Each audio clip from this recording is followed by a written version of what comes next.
Test, test.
Monsters.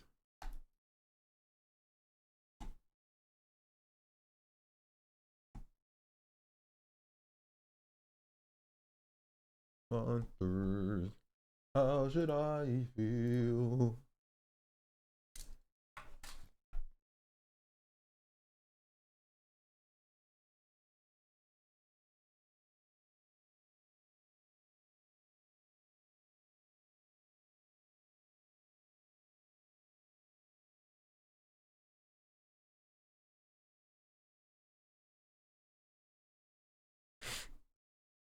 Hello.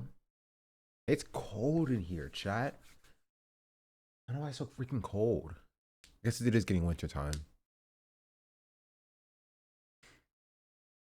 Hello. What did I miss?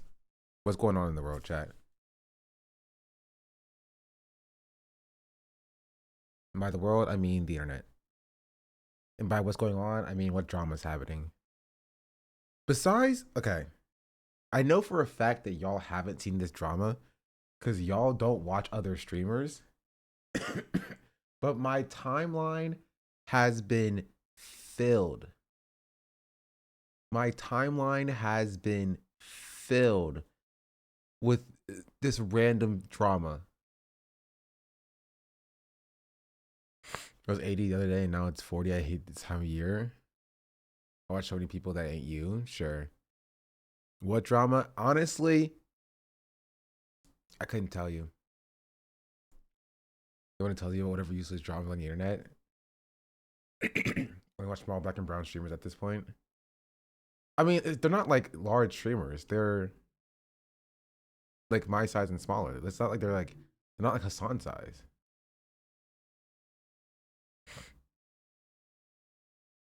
Or just girls fighting because of what Cinna said on stream. That's what I'm confused about. Like, what does George's girls even mean? Like, what does that refer to? Like, you know what I mean? Like, did George date these people? I have no idea. All I see is I've gotten more tweets from like the YRG Twitter community than I've ever seen in my entire life. I'm in the last 2 days. This is how I used the free internet on the Wi-Fi on my flight back. It was literally 12 hours of me just getting new YRG and NMS tweets on my feed. And so I'm so confused. He did it one apparently. It's so weird because I just see it's just random subtweets.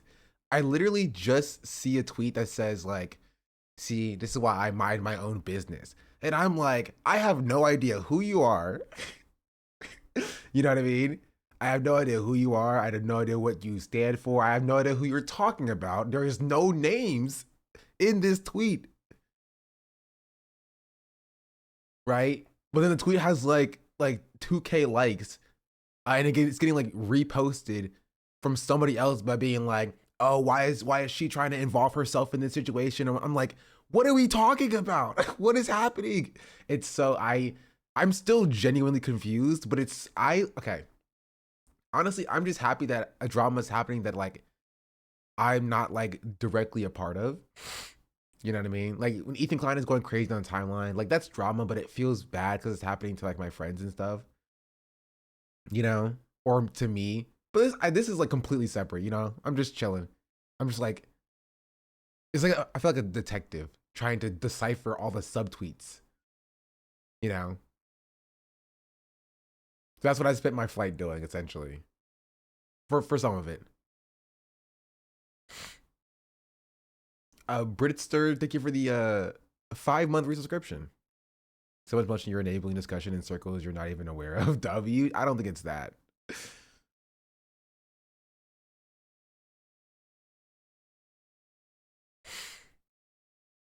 That's why RG was just trying to find who was talking about Senna, and it went from there. Ah, Joe ziplining or eating? I mean, I ate food. How was Spain? Spain was cool. I met some cool people. I met Dr. Ruha Benjamin, which actually now I can show you her calling card. I couldn't do it when I was in whatever I was because I just didn't have the my setup. But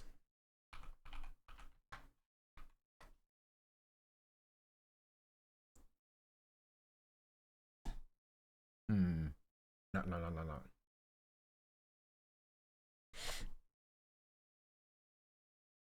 Here, y'all saw this chat because I know if because I watched it on my stream, so y'all definitely saw this. Hold on, this right?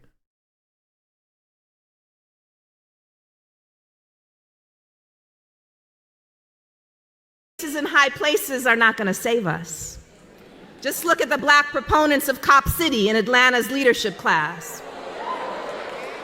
Black faces in high places are not going to save us.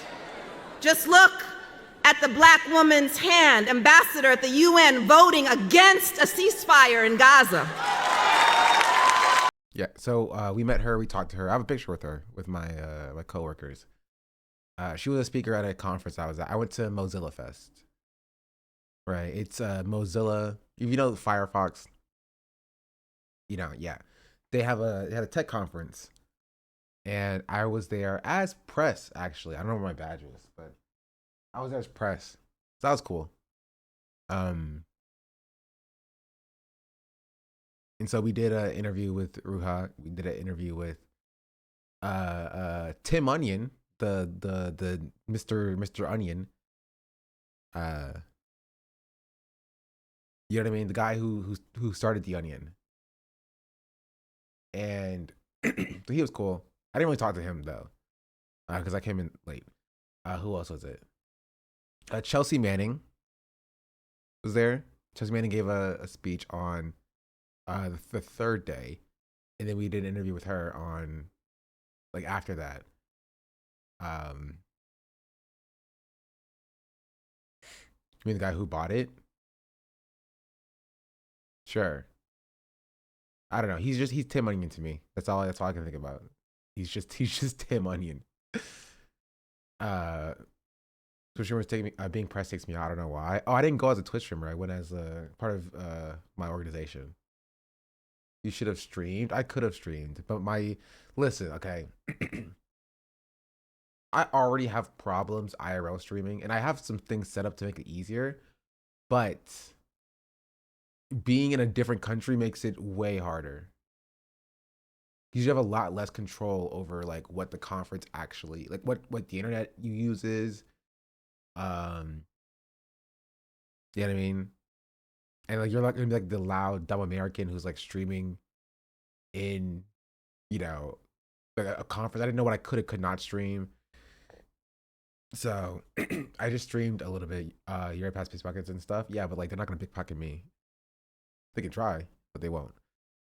I streamed a little bit on the last day. But yeah. So there's some fun things that happened with the conference.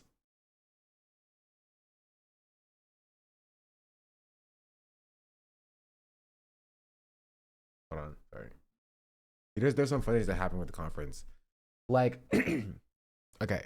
So on the this is a little bit about the conference. So on the second day, right? On the second day of the conference. So Ruha Benjamin spoke, and this is Ruha Benjamin. Ruha Benjamin spoke on the first day, right? The first day was cool, chill. There was a lot of cool sessions that I went to. I think my favorite session was actually the last day. I'll get to that in a second.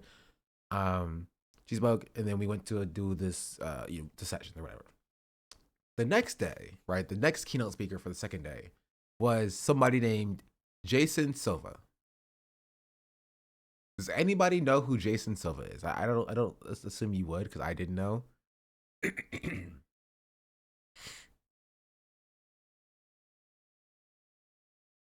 Not Silva. Silva. No, I don't know. No, not Jojo Siwa. Not Curtis Lewa. No, okay. Have you heard of Brain Games on National Geographic? Geographic. He's a host of Brain Games on National Geographic.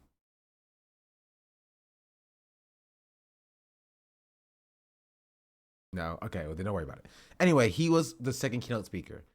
And following Ruha Benjamin's speech, it was very, very good, right?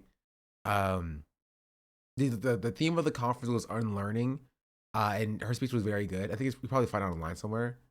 But the second day was Jason Silva's, and his was so okay. Actually, I need to show you some of the highlights from this. It's so funny. Let me see. It has to be recorded, right? Yes, it was. They recorded the entire festival, not the entire festival, but all the keynotes. Funny as in bad, you'll see. So,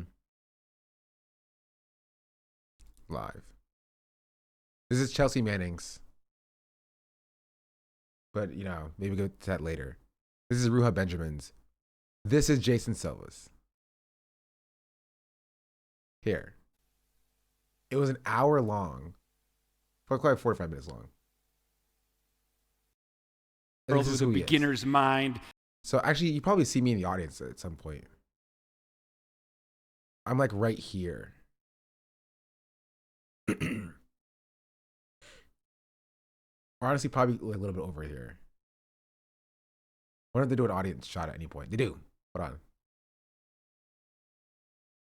Look, it's me, chat. You can see me right here. Possible. At the end of this keynote, we're going to take a group picture. And so please stick around if you'd like to be part of These are my coworkers. You on your phone? Picture, and feel free to exit if you would like. Yes, I am on my phone. To not. The photographer will take the stage and will give instructions, but I will just prompt you from now to... No, she's just going through instructions right now. It's fine. Come to the center, get cozy with each other, and come to the front so we can capture everyone in the picture. She's talking about like what the logistics. The keynote hasn't even started yet. But anyway, I'll get to the speech itself. You work with Mozilla. That's awesome. I don't work, kind of. They invited us to this conference, or I guess we work with them tangentially. Anyway, I was pressed for the conference. That was what my role was. What a fit, bro! You haven't seen the official picture. Hold on, let me see if I can find it.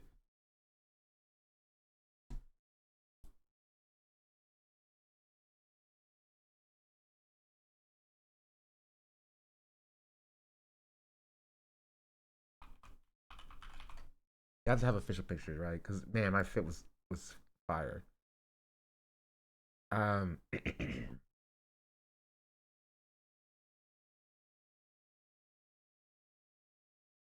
Anyway, I'll just show you this. Let's continue. Everybody texting on your phone. Yeah. Hello. Buenos dias, Barcelona. Very good day to everybody. How's it going today? Much appreciate you guys coming, and thank you to the Mozilla Foundation for inviting me to share some inspiration this morning. My name is Jason Silva. I was born in Caracas, Venezuela, and I'm immensely passionate about the theme of unlearning. Wow. God knows, in a world changing as rapidly as our world is changing today, we increasingly need to unlearn and shed old ways. Yeah. This isn't important. I want to fast forward another audience shot. See, I'm not on my phone. I just look a little bit bored. Perceives reality, and you could can't help that. Argue that was the precursor for today's theme of unlearning. We took audiences on a series of experiences that showed them how to unlearn their mental models of reality in order to see the world with a beginner's mind and increase their cognitive flexibility and their creativity. But this, of course, is a technology. Yeah, they wanted to be in the first row so bad.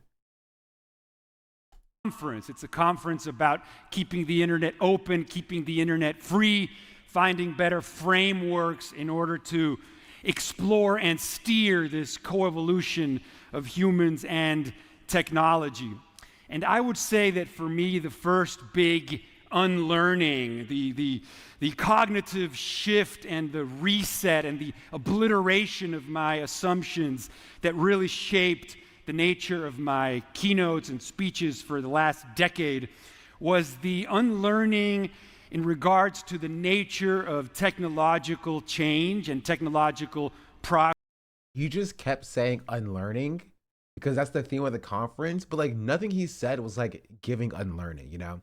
Like his like the words that he was saying in the messaging of his speech was not about like unlearning how we think about technology.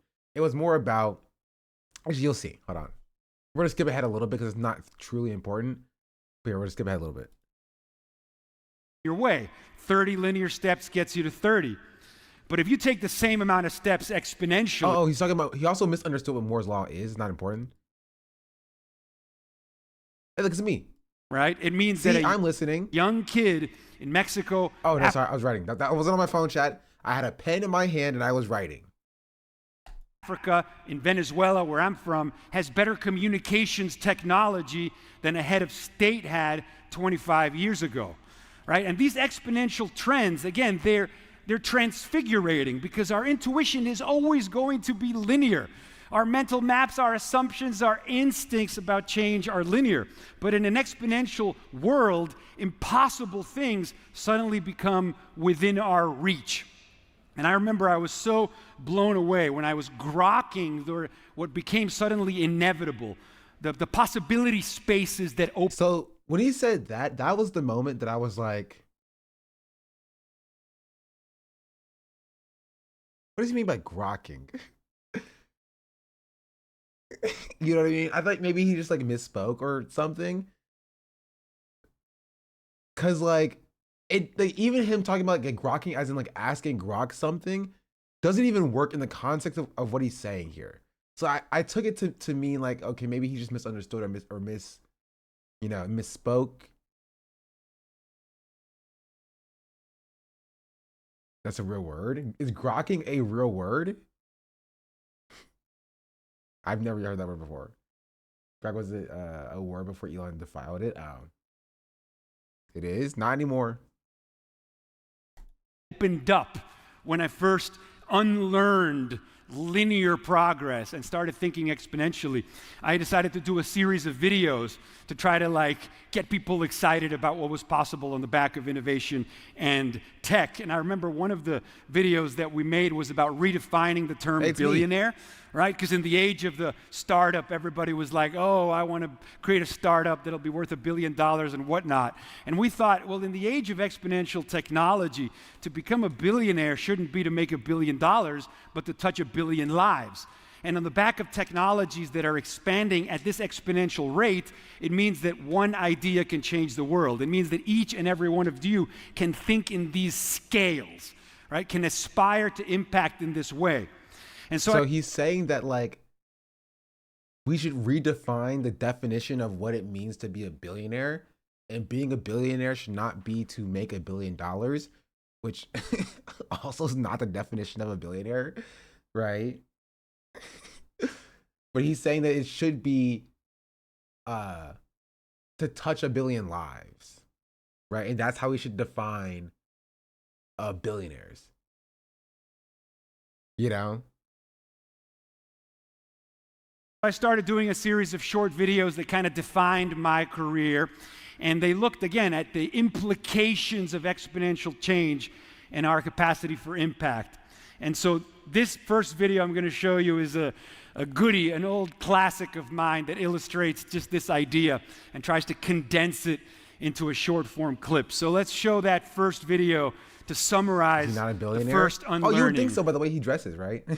By the way he dresses, by the way he talks, he does definitely give like, you know, tech futurist, like transhumanist, you know, we must get blood transfusions in order to live forever billionaire. But no, he's not. He's a host of Brain Games and a YouTuber technically. About exponential change and exponential impact. Let's show it.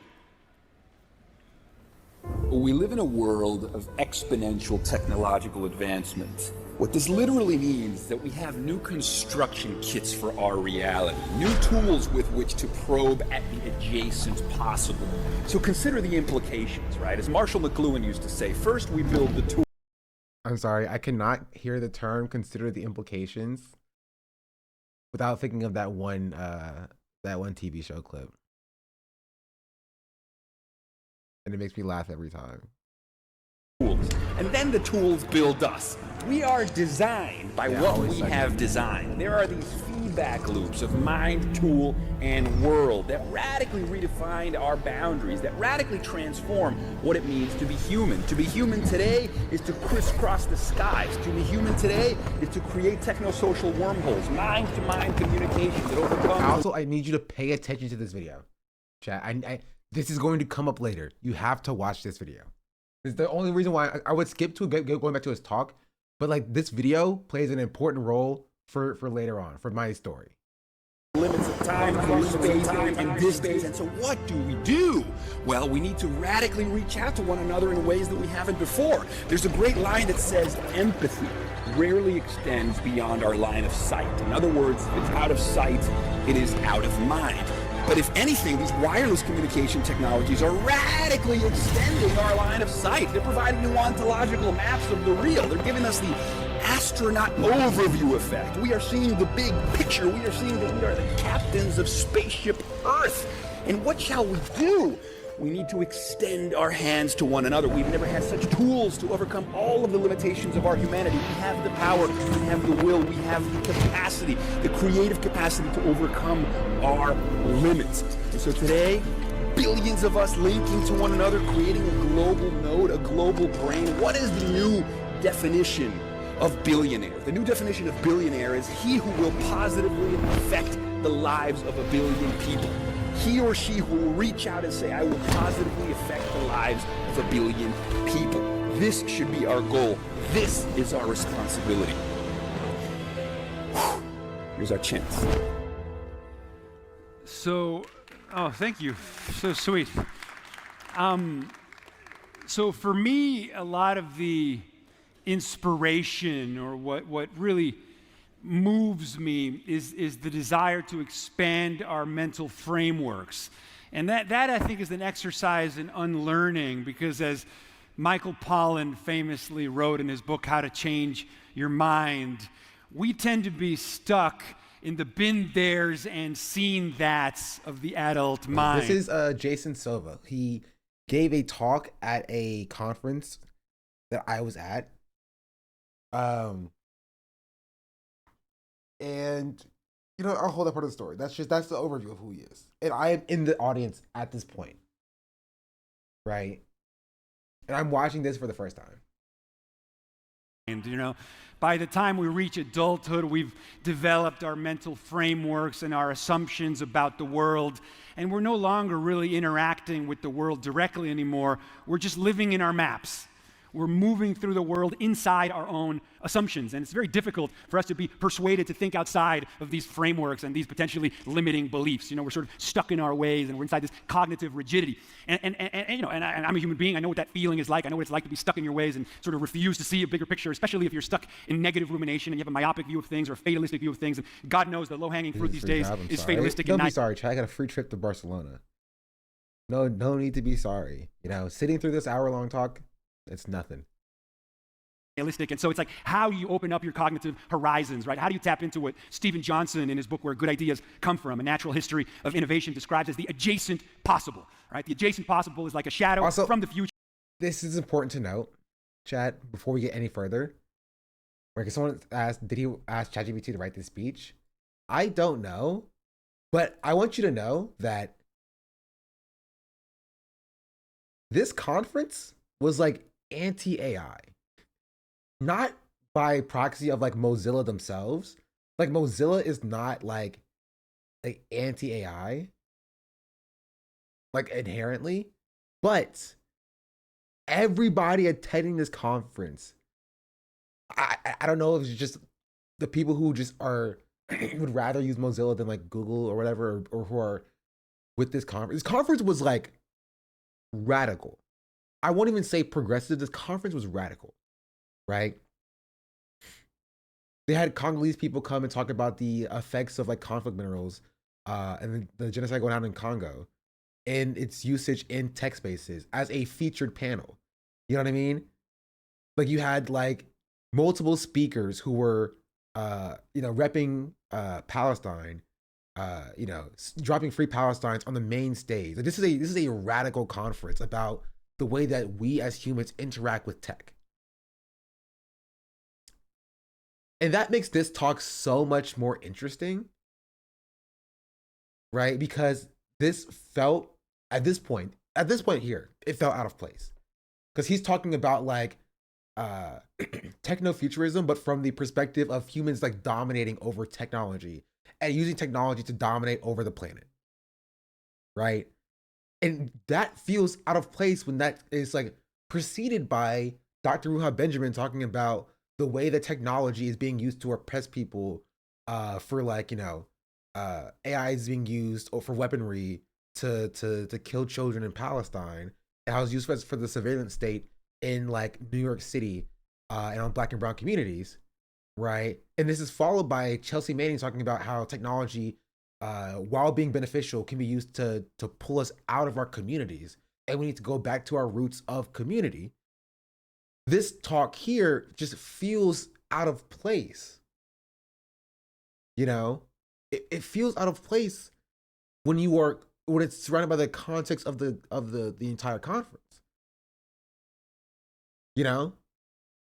At this point, I wrote it down in my notes. I said that this feels out of place, but it gets a lot worse.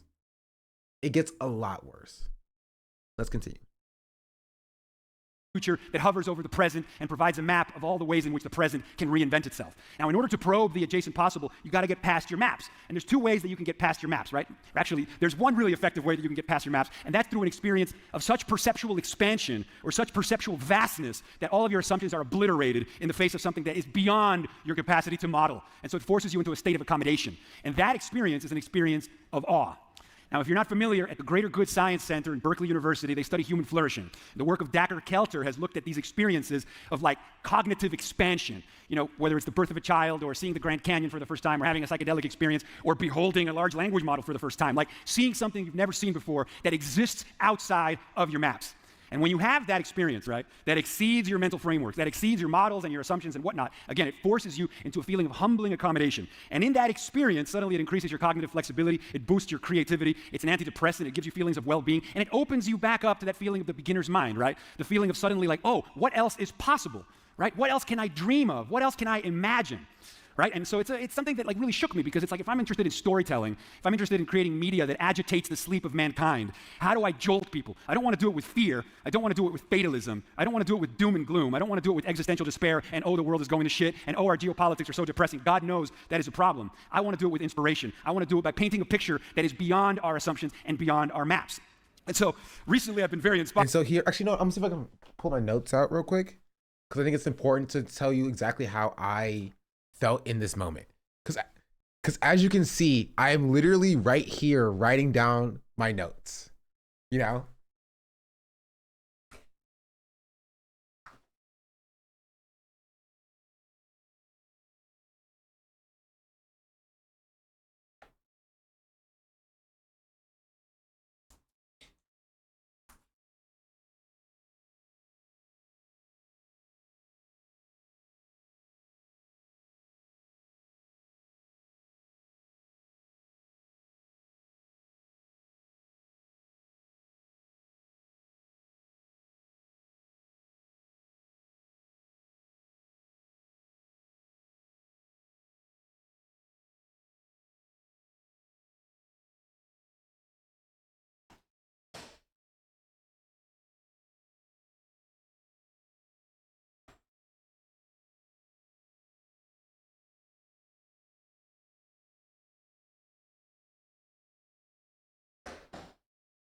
I'm back. I found it. Guy used to host Brain Games. Yeah. That is how my friends introduced him to everybody. This guy hosted Brain Games. But here, let's see. I have an entire page of notes about this talk. And a doodle that I got bored and drew. I said,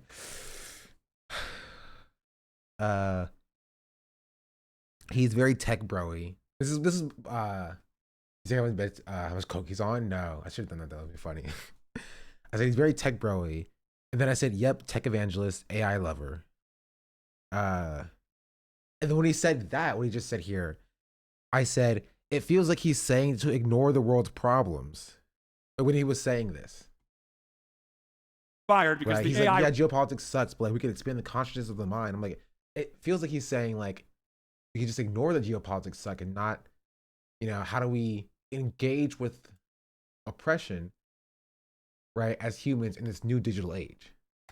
Revolution has permitted creatives to suddenly express themselves with the impossible geometries of the imagination. I've been using generative AI to create a series of short films with a very good friend of mine called Brad Nessick. And together... And then he said that, and I was like...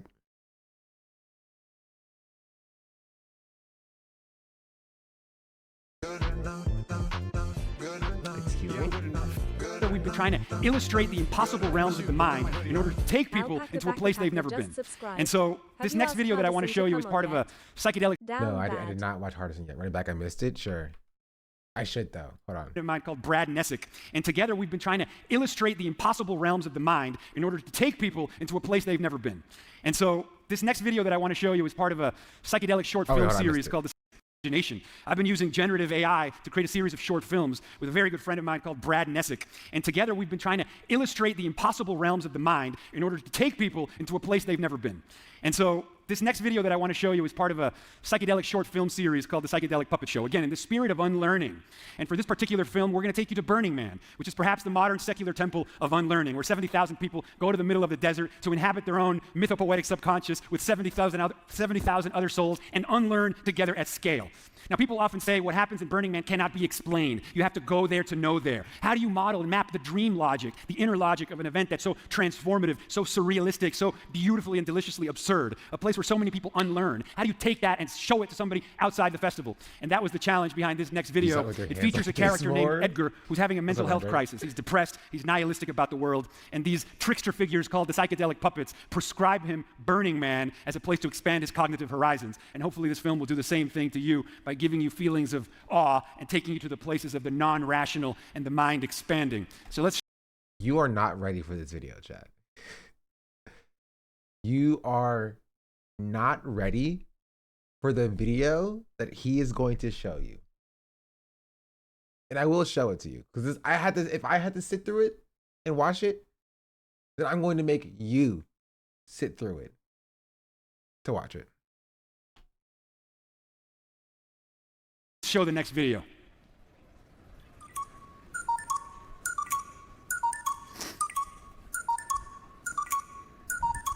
Confidential psychiatric report. Patient, Edgar. Bureau of Impulse Liberation. Session notes. Emergency intervention.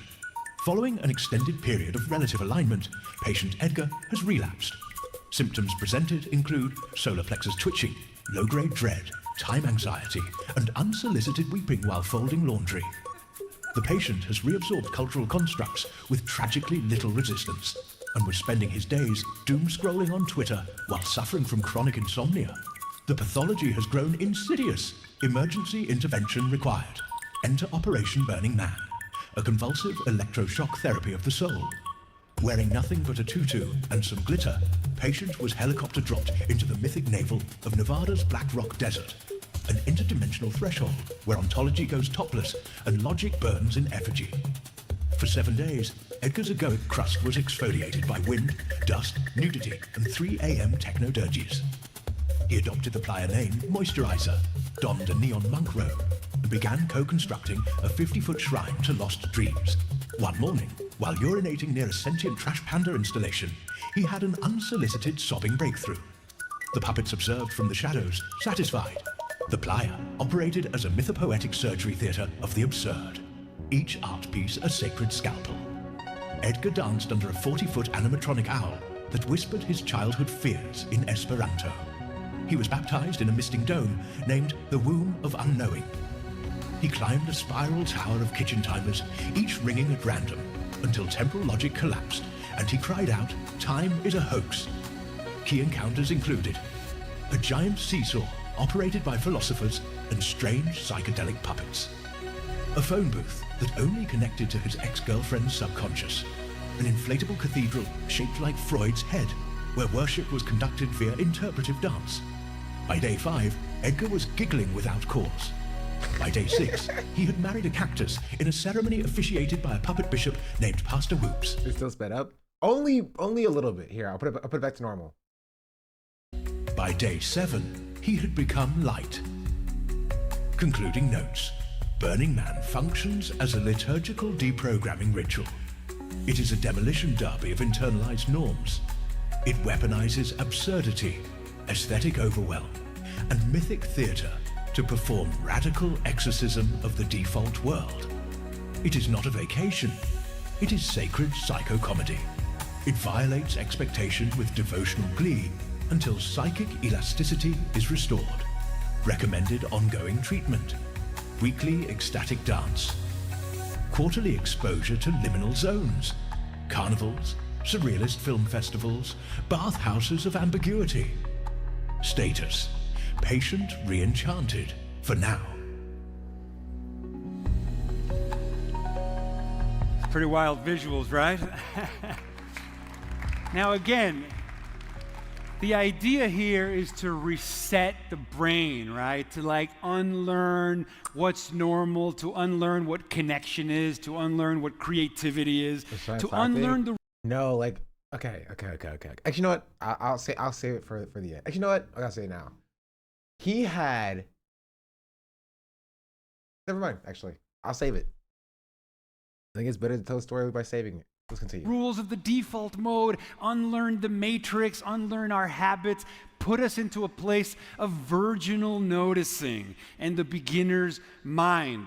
And I want to talk a little bit now about the mental health crisis, because as Edward O. Wilson said, we have Paleolithic brains, medieval laws, and godlike technology. And I think this is one of the problems that we're facing increasingly, because the power of gods requires the wisdom of gods. As Stuart Brand said, we are as gods and might as well get good at it. So as inspired as I am by exponential technologies, by the idea that everything is becoming an information technology, by the idea that biology is going to become an information technology, like the universe is at our fingertips increasingly. But you know, technologies extend our capacities for better or worse. AI psychosis? And so unless we... He's a transhumanist, chat. He believes, as Peter Thiel believes, that humans will or should evolve past their physical bodies and become one with technology and the universe within technology or through technology. Yada, yada, yada, this, that. This is on the Wikipedia page. And so none of this made any sense, because you went through, like, imagine going through this entire day of a genuinely, like, you know, proto-Marxist, you know, radical progressive, you know, anti-imperialist, anti-AI tech conference. And then, like, this is the second day's keynote speaker. It was extraordinarily confusing, right? And it's a little bit funny because, like, our connect for press was like, hey, you guys should really interview this guy. You know what I mean? And they were pretty like, yo, you should interview this guy. You feel me? And we were just like, oh, we don't know like that. But they were like, yo, you should interview this guy. And we're like, okay, it feels like this is like a thing that they want us to do under threat of like being kicked out. Okay, it wasn't like that, but like that's how it felt a little bit. So my boss agreed to it. And then this happened, and we looked at each other after this first video, and we were just like, oh. You know what I mean? We were just like, yeah, that's not happening. Did you interview? No, we did. Spoiler alert. No, we did not end up interviewing him. But I was down to do it for the content. You know what I mean? I was totally down to do it for the content. Because I thought it would be funny, but I got outvoted. I got outvoted. But it made sense, right? Because it's not just my platform. This is for the organizational platform, right? It wasn't just, if it was just my stream, that's fine. But we're talking about the account for the entire organization. And it would, no matter like what we did, people would be upset about us for like bringing this guy on to like spread his like pro generative AI ideas, right? When we are like very clearly like pro worker, anti generative AI, it just wouldn't have looked good. I could have done it because I thought it would be funny, and I don't like. I think y'all would understand the nuance that I don't support that, and it would just be like an interview. But like talking about like a TikTok like audience or even our Instagram audience, like I can see them not being very happy. You know, but like, so yeah, so it never ended up happening. You should reach out. No, I'm not doing that. It would have been funny in the moment, but like, yeah, nah. Acquire the wisdom, the compassion, the empathy that these technologies deserve to be oriented with, then we're going to go straight to hell. And the mental health crisis is an indication of the work that still needs to be done, which is why I also have a passion for psychedelic transformation, right? Right now, more people... You couldn't tell. According to the World Health Organization, more people die by... At this point, I think I wrote down... Not this point. I think after the first video, I wrote down, this guy is genuinely insane. Suicide than from natural disasters and armed conflict combined, right? And so people are taking more people, according to the World Health Organization, more people, information, right? Right now, more people, according to the World Health Organization, more people die by suicide than from natural disasters and armed conflict combined, right? And so people are taking their own lives, right? We live in a world with so much opportunity for transformation, impact, collaboration, creativity at scale across the planet. Like so much potential exists. And yet people are living in a reality tunnel in which they decide they prefer to take their life than face whatever challenges have to be faced head on. What do we need to do? How do we get people outside their rumination? All the diseases of despair, as they call them, whether it's anxiety, depression, trauma, PTSD, they're all characterized by the same thing. Fixed learning models in the brain, right? We're stuck in these ruts, this excessive rumination, the same story. Okay, now this is me on my phone. To be entirely fair, look at the team here, bro. We're like looking at each other, we're like, dog, what is going on? We're like, I'm on my phone, texting in the group chat, right? They're looking at us like, we're not interviewing this guy. And I'm just like, I kind of want to do it for content. You know what I mean? We're just confused. We are confused.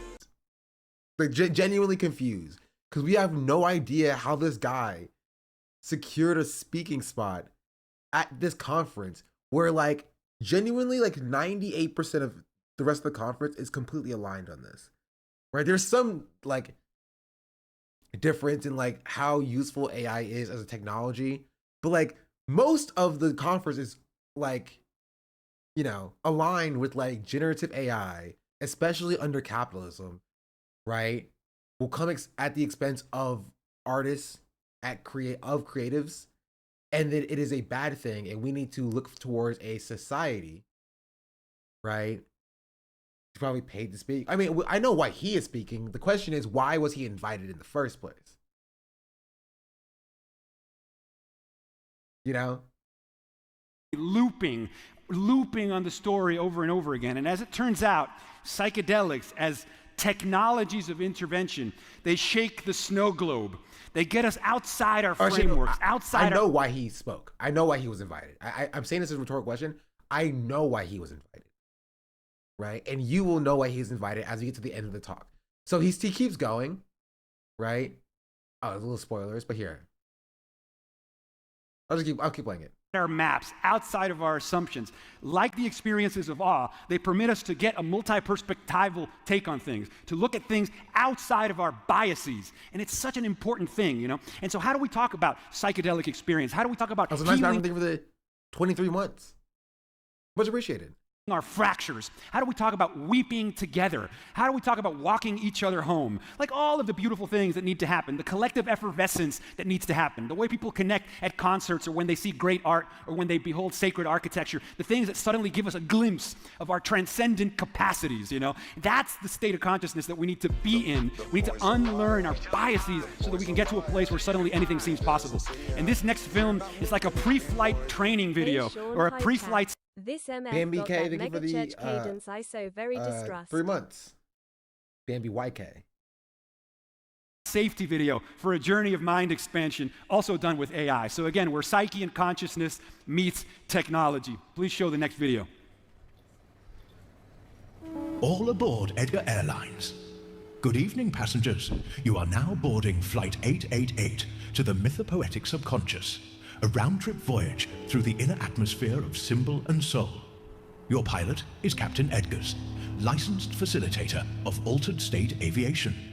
Chief Cabin Attendant is Mervyn, a puppet, a grief whisperer, FAA certified in ego disintegration. Please direct your attention to the following safety protocol. All unresolved traumas must be stored in the overhead bin. Heavier repressions may be checked at the gate. If forgiveness begins to leak, a puppet in a chromatic leotard will appear with a butterfly net. This flight is non-linear. Chronometric cognition must be disabled. Temporal logic should be set aside.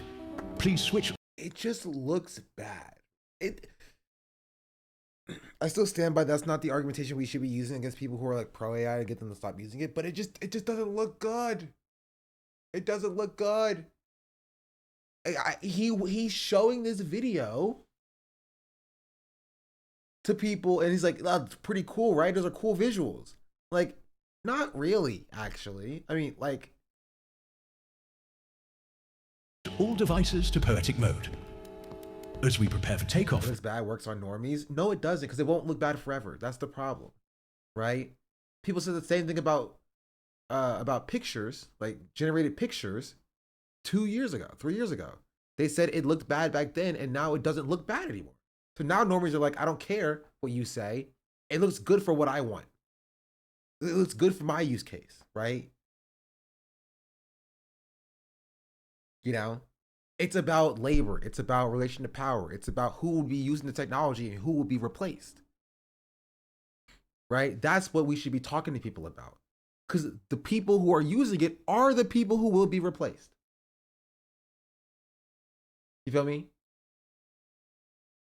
It is also weird, I just thought of this, it is also weird that people who cry about like CGI in anime because it looks bad, even though that is a type of artistic work, will also be like using AI image generation. Like not all the people, but like some people do that as well. And they're like, oh, it looks bad, but yeah, because, you know, but I still like it. So it is interesting about the dichotomy or the dissonance there, right? Between people who are like, oh, I don't like the way or this style of drawing in anime, even though it was made by a human being. But like they will look at something like this and they're like, but it's kind of cool though, you know? I think it's because they have low expectations for generated work. You know, that's a separate conversation, but like this is, yeah. Let's continue. Captain Edgar reminds you, the ego does not like acceleration. You may feel panic, a psychic clench, a sudden urge to check your inbox. That's just the veil resisting lift. And now, ignition. Engines ignite with the sound of children's laughter. The fuselage groans with imagination. Memories shuffle. The aisle becomes a Mobius strip. Mervyn, now dressed as a Freudian cloud wearing nipple tassels, offers tissues for spontaneous weeping. As we ascend, perspectives warp. Emotional turbulence is expected. Allow it. We have now reached cruising altitude. 33,000 feet above habitual thought. Seatbelt signs dissolve. You may now unbuckle your psyche and freely probably use the same AI voice. Explore the cabin of consciousness. On your left window, notice the great plains of repression. Manicured lawns hiding kinky erotic jungles. On your right side, see the Benedictine monks sobbing into golden violins while reading Carl Jung aloud, their petrified tears achingly beautiful. Feel free to join them via parachute. As we enter the zone of expressive liberation, your assigned archetype will slowly descend from the ceiling. Fatima, in seat 22B, becomes a phoenix in full. Okay, okay, it goes on for so long. There's like 3 more minutes of it. Let's skip ahead.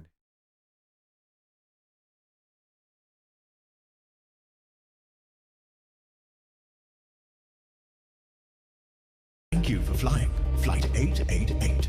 Until next time, stay slightly unfastened. So thank you very much for indulging me in this journey of unlearning.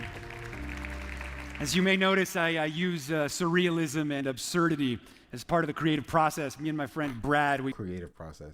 consider ourselves tricksters in that sometimes to expand your mind, you have to kind of fracture.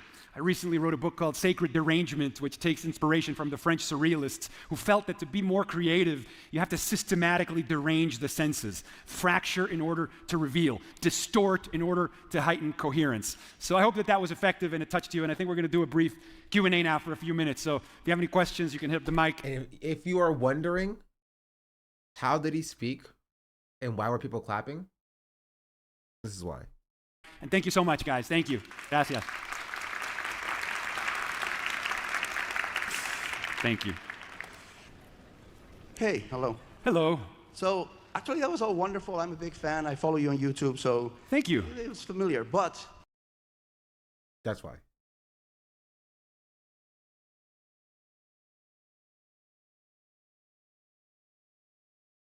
He has fans. And honestly, that 2%, when I said 98% of people are lying and 2% of people aren't, his fans were the 2%. And then we're like, there's like a dozen people who are there specifically to watch him, you know? Because, like, this is his YouTube chat. Jason Silva.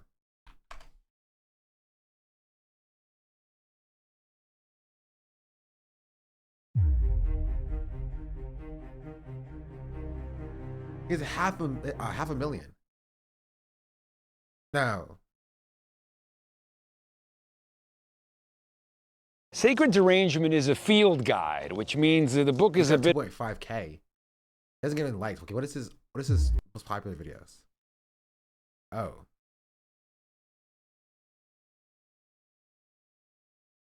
Oh, he's a motivational speaker.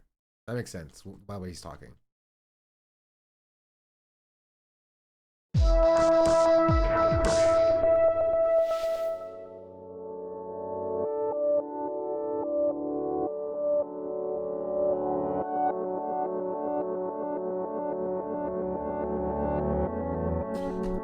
Do you know who he reminds me of?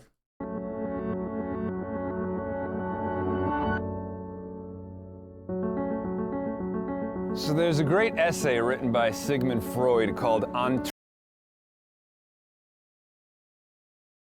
I wasn't started something like that, but okay. Elon the Devil, Gary Vee, a little bit Gary Vee, but more another YouTuber.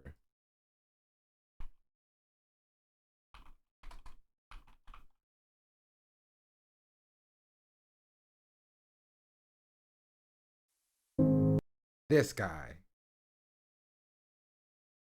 Prince EA. Y'all remember this guy, chat?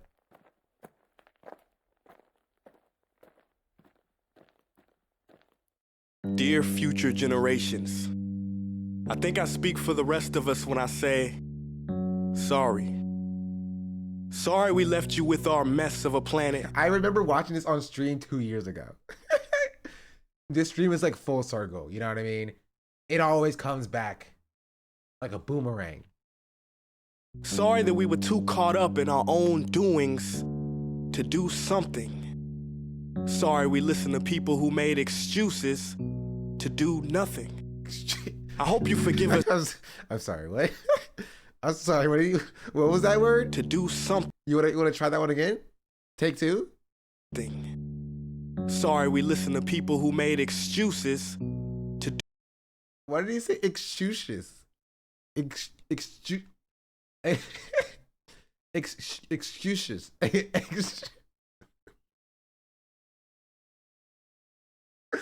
Excuses. Right.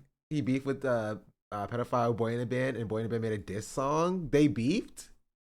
Something. Sorry, we listen to people who made excuses to do nothing. You can re-record that.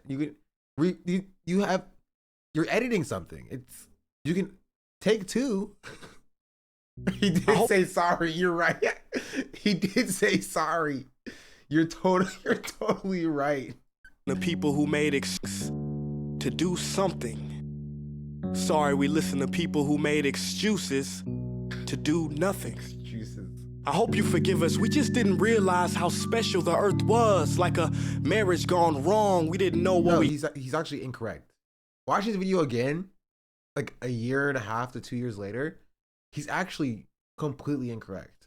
The people who are destroying the planet did very well know how precious the earth was and is, and did very much know that they were causing damage to the planet. Right? The capitalists who were putting their profits over like the planet, the world that we live on, right? And the people that live on it, they know that for a fact, right? They're okay with that. So he's actually incorrect. He's wrong. But it's the average person who doesn't quite understand. And the average person is not the person who is like causing the most direct harm. Right? It kind of falls into this whole like idea that like you know, like, oh, if you individually recycle more, you will save the planet, which recycling is good. You should still do it. But like, that's not like what is causing climate change specifically.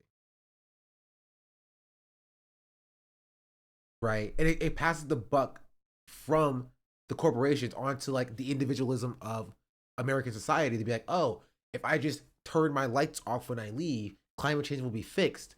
And there's never any pressure being put on companies to stop their, you know, usages of fossil fuels, right? Or to limit their actual like carbon footprint.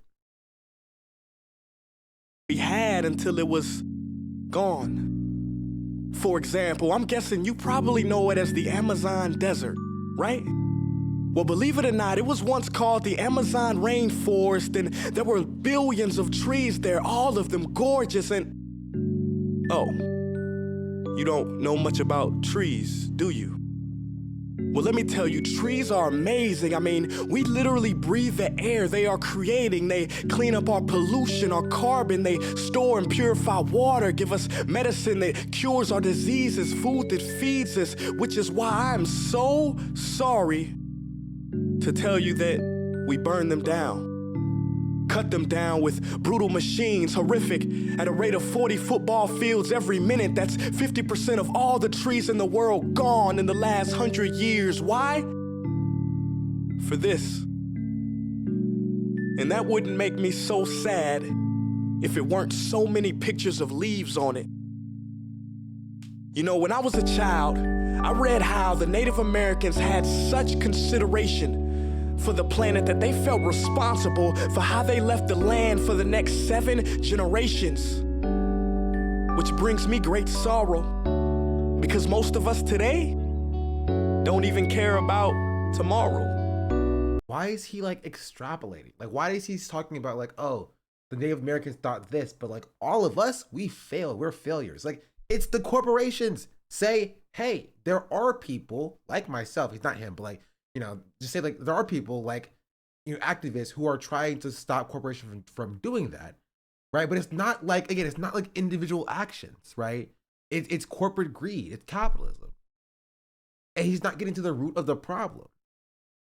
Let him cook. I mean, he's been cooking for the last 2 minutes and it still ain't there yet. Also, we've already seen this. He doesn't ever get to the root of the problem. So I'm sorry. I'm sorry that we put profit above people. That's not we. The corporations are not we. He's equalizing individuals and corporate entities. They're not the same. It's not a we failed. Most of us, like 99% of the population understands like, hey, corporations are the people who are causing the planet to ruin. Right? We don't have a say in like them being like more, we have a say in like, public pressure, but like we're not like in charge of making those decisions. He thinks he's a corpo. Greed above need, the rule of gold above the golden rule. I'm sorry we use nature as a credit card with no spending limit, overdrafting animals to extinction, stealing your chance to ever see their uniqueness or become friends with them. Sorry we poison the ocean so much that you can't even swim in them. But most of all, talking about this like it's an inevitability, right? Like we don't need sorry. Also, he said he put, does he come back every year for the last 10 years to change this to the next year? Why did he say 2025? This was made in 2015. But anyway, yeah, we don't need sorry. This is not an inevitable future, right? We can still put pressure on them to stop this from happening. Maybe he gets there. Maybe I'll let him cook. I'm sorry about our mindset, cause we had the nerve to call this destruction progress. Hey Fox News, if you don't think climate change is a threat, I dare you to interview the thousands of homeless people in Bangladesh. See, while you were in your penthouse nestled, they're okay. I'll give him respect on that a little bit. I'll give him a little bit of respect for name dropping. Right? Again, not the entire issue, but like I'll give him a little bit of respect for name dropping, just a tiny bit. He's cooking. He's not cooking. He's on a slight simmer. He turned the stove on 0.5. He needs to be on a 10, maybe a 9.5. Homes were literally washed away beneath their feet due to rising sea levels. And Sarah Palin, you said that you love the smell of fossil fuels. Well, I urge you to talk to the kids of Beijing who are forced to wear pollution masks just to go to school. Hey, what about Americans? See, you can ignore this. Why did you, okay, like, he foresaw COVID? Try to get you straight for no reason? But like,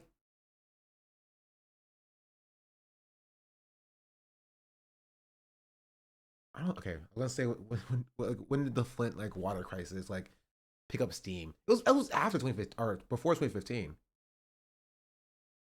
Maybe he gets there as well. But the thing about truth is, it can be denied, not avoided. So I'm sorry, future generations. I'm sorry that our footprint became a sinkhole and not a garden. I'm sorry that we paid so much attention to ISIS and very little to how fast the ice is melting in the Arctic.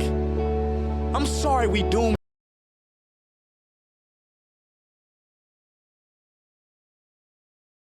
Okay.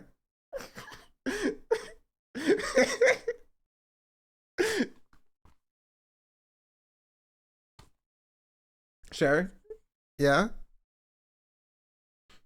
You, and I'm sorry we couldn't find another planet in time to move to. You know what? Cut the beat. I'm not sorry. Cut the beat. This future, I do not accept it. Because an error does not become a mistake until you refuse to correct it. We can redirect this. How? Let me suggest that if a farmer sees a tree that is unhealthy, they don't look at the branches to diagnose it, they look at the root. So like that farmer, we must look at the root and not to the branches of government, not to the politicians run by corporations. We are the root, we are the foundation. This generation. No, that's, he was like right there and then he just, we must look at the root and not the actual root. We need to look at the leaves again. We must go back to look at the leaf. He's like, bro, he's like right there. He's like a capitalist every single day, Chase. He's like, yo, this tree is dying. We need to get to the root cause of this. Just subscribed. And you're just like, yeah. He goes to the tree and he looks down. You're like, yeah. And then he goes down, he bends down, you're like, yeah, we're gonna diagnose the root. And then he picks up a leaf and he's like, this is a root. And you're like, no, Prince EA, that is not a root. You touch the root to pick the leaf up. He completely skirt away from the point. The root is the corporation. The root are the politicians that are by the corporation. The root is the capital. That's the root. But maybe I'll let him cook. Maybe he says that the leaves will get us to the actual root being the corporations. It is up to us to take care of this planet. It is our only home. We must globally warm our hearts and change the climate of our souls and realize that we are not apart from nature. We are a part of nature, and to betray nature is to betray us. To save nature is to... This is all cool and stuff, right? Cool, awesome, amazing. What are the actionable steps outside of just like the the green thumb, reduce, reuse, recycle, just use less water of it. And it's focus on American individualism and be like, your personal choice about whether or not you recycle that can, right, is the most important thing, as opposed to like having a either centralized collective goal towards a pressure campaign or a boycott campaign to stop the actual supply chain at its heart, or at its root, if you will. It's just like, oh no, just like put that milk carton inside of the recycling bin and then you've done your duty. You know what I mean? Save us, because whatever you're fighting for, racism or poverty, feminism, gay rights, or any type of equality, it won't matter in the least. Because if we don't all work together to save the environment, we will be equally extinct. Sorry. Wait, he still doesn't give any actionable steps. He's just saying that we all should care. And then he plugged Stand for Trees, but I assume it's an NGO. But like, it doesn't matter if we keep planting more trees when you just said that we're burning them all down. You know what I mean? You have to go to the actual root. Can you read the comments? I guess just for this one time.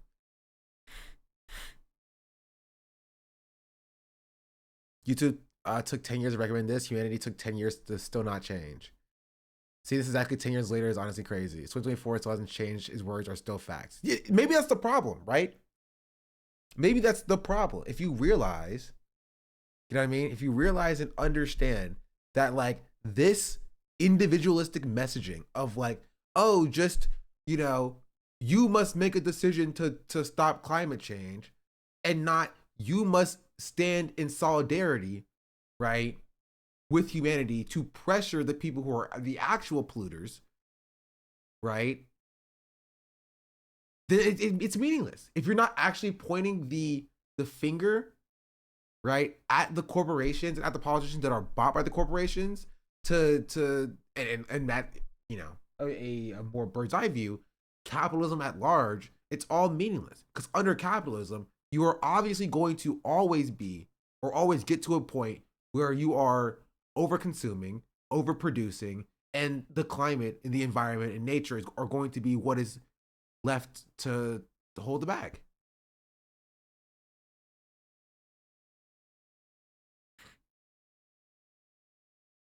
That's just the case.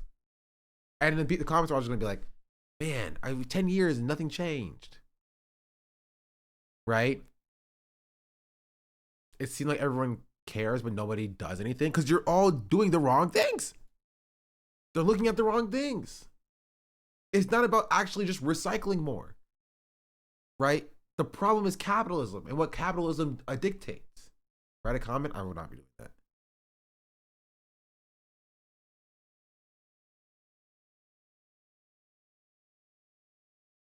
And this is all, the entire thing is just the same thing.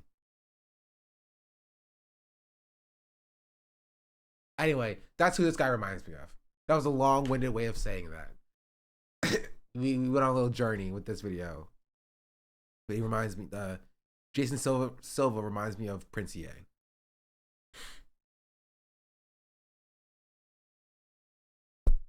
Oops.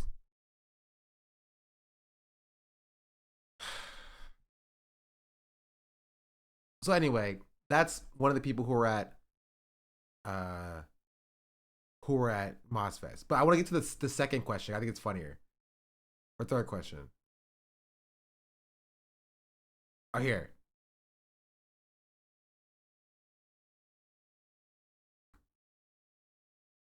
And then we'll move on. Question, I would love to hear it. Hello.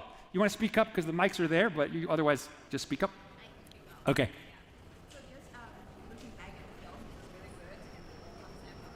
Yeah. You can't hear the question? The question was, you made these films and there are no black people in the films, in the AI films. Is it a limitation of the technology that there are no black people and a lack of diversity? That's what the question is.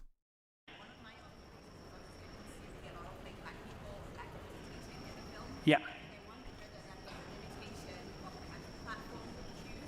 Uh-huh. Yeah.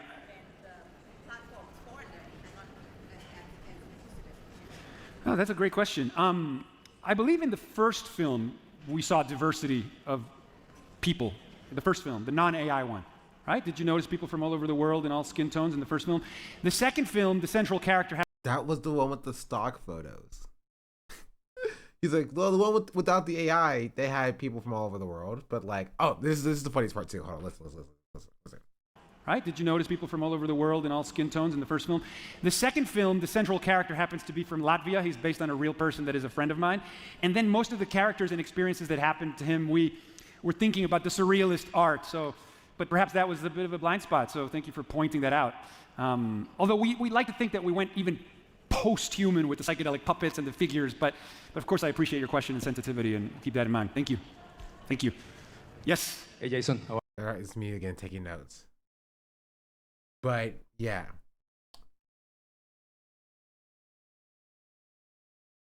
Yeah. How are you? Yes. Hola. So I'm Carlos. We met like 22 years ago in Miami, but that's a different story. He has friends or fans here. Hold on. Just was I want to see his last part. The overview effect, just the feeling of extended compassion. Sees what you want to do is create an environment that increases possibilities, compassion and empathy. Economics, question, man, because redefine billionaire, impact a billionaire. Learning the concept of being a billionaire. Yeah. But we live mostly, obviously, in a capitalism concept in societies throughout the world. So where do you think we should start? To redefine billionaire, impact a billion people? That's a good question. To actually create a real influence in that direction. Yeah. Well, it's a tough question, man, because capitalism has been such an engine of innovation. You know, the market economics make people compete with each other and try to innovate. It sort of harnesses creativity and competition and so on and so forth. And it's also just wrong about this, right? This is like capitalist propaganda where like people love to say that capitalism breeds innovation and it just doesn't, right? In a theoretical sense, you would expect competition to breed innovation. But like capitalism is not competitive, no matter what capitalists will try to tell you. You know what I mean? Like, that's just the case. It's not competitive. Capitalism, like specifically in the way that it's done in modern society, leads to monopolization, right? When you have a extraction of surplus labor value and extraction of resources from the global south, consolidation of those resources, the people with those resources will use those resources to then further consolidate, because why would they not? Right? Because capitalism incentivizes that. And unless that there is a robust system of regulation, right, that will continue to happen unfettered until society collapses. You know? That's just the case. And like, I don't think he has any real evidence besides like, you know, the buzzwords that he's heard. People say that capitalism breeds innovation. that capitalism actually breeds innovation, right? You can say that maybe capitalism breeds options in a very reductive way. Like you get to choose between 12 different kinds of Oreos or 5 different kinds of Chips Ahoy, where you have 17 options, but do you really have a choice? Right? Is your will really free if those are the options you can choose from? Capitalism creates similarities, not innovations. That's a good way to put it. 17 options brought to you by Nabisco. Yeah. Cool part is that Oreos have the vendors on them, but I can't buy a house ever. Yeah. Capitalism holds back innovation because it keeps people from having the time to create. That's part of it too. I think people's argument on that is that implicit capitalism through greed will motivate people who want to be rich. I make them create new things in mass.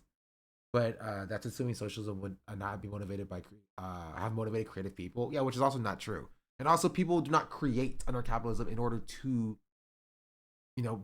add to society. This is why you have people who chase trends. You have one company that under capitalism, in the best case scenario, you have one company that innovates 1% towards progress, if that. And then you'll have thousands of companies who will just copy and mimic, right, their way to try to, steal market share from that company and chase that success without innovating a single thing, right? And usually that one company, that first company that does it, is not even innovating because that innovation usually comes off of the backs of publicly funded research, open source technologies, and community engagement. Usually it's through like universities doing research, right? Usually it's through a government funded research. It's through open source community research.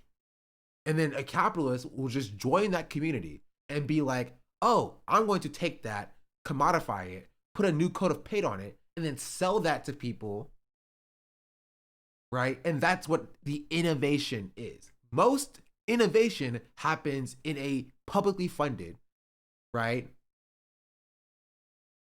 research facility. Happens in a university setting, right? Happens in decentralized communities, in open source.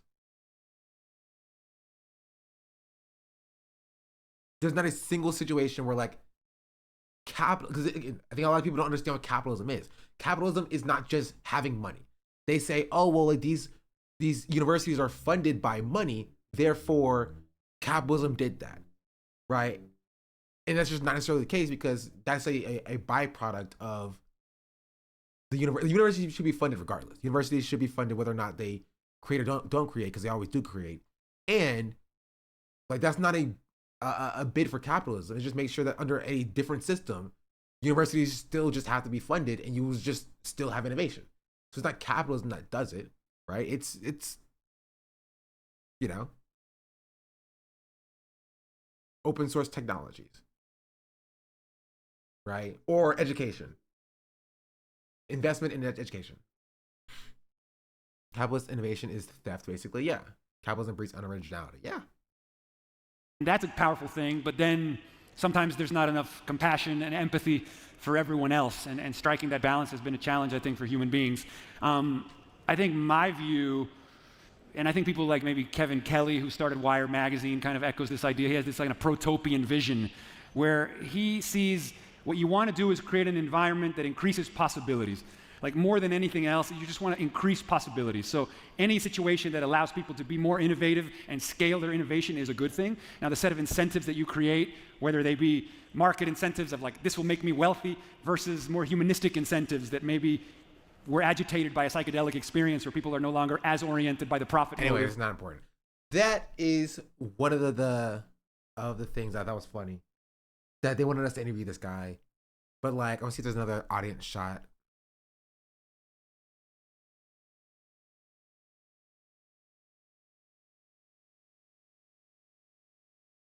Oh, they're taking a picture. Where was I at? If you want to come just across here, this side, there's a little more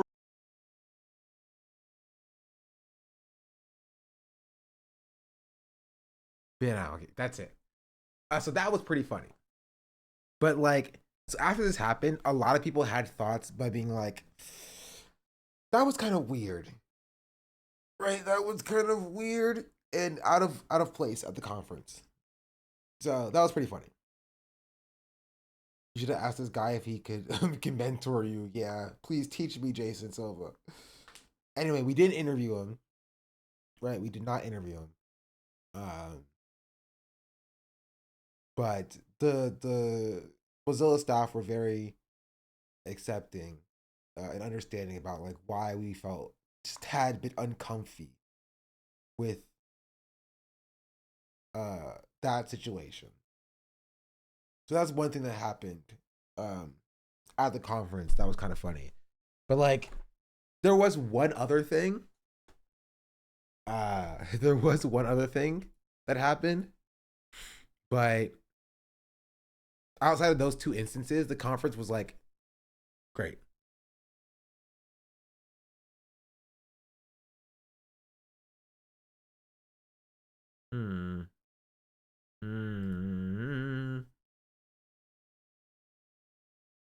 Yeah, I don't know if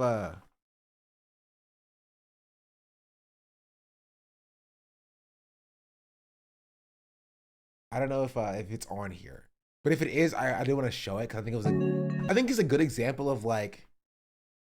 Here, let's check.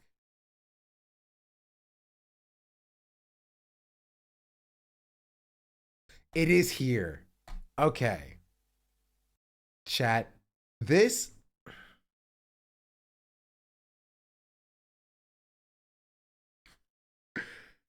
This was the most uncomfortable thing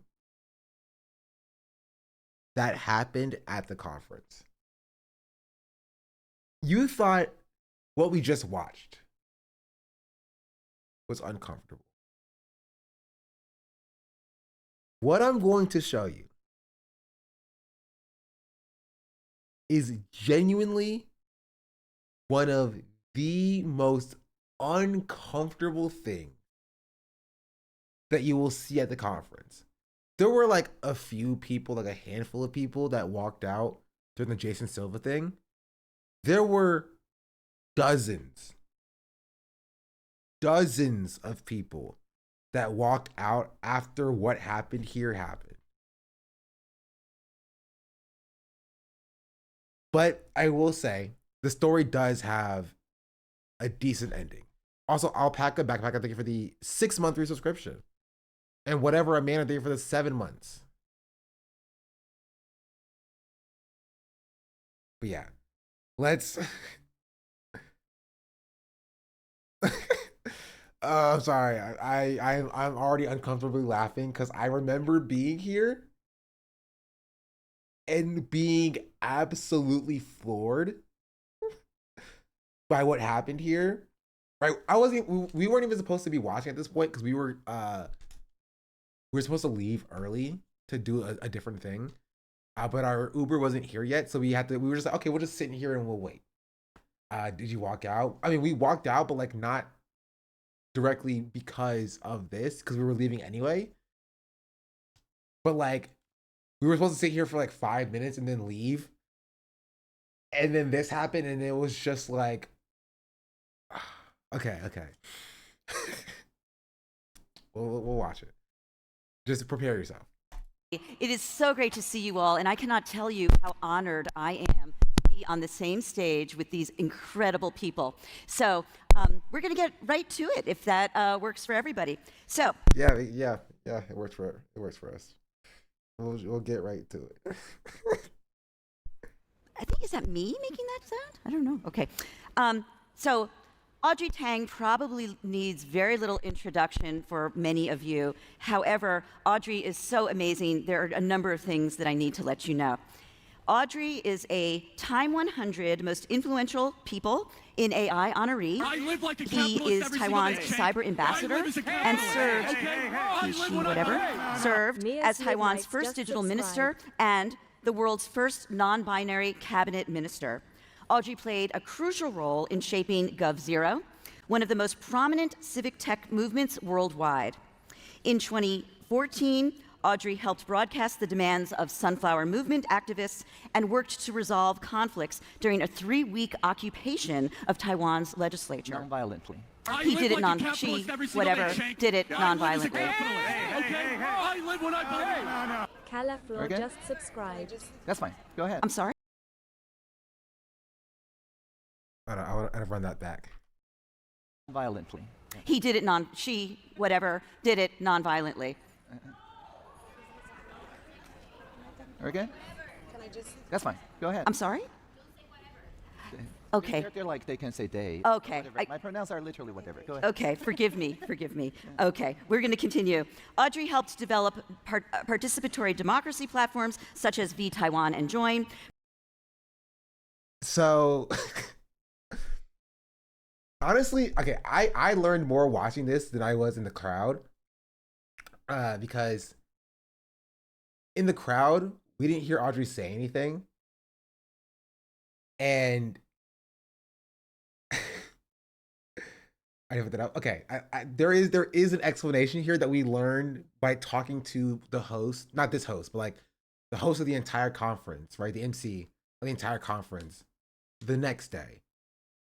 Should I wear the pronoun they, whatever is not a pronoun, ma'am?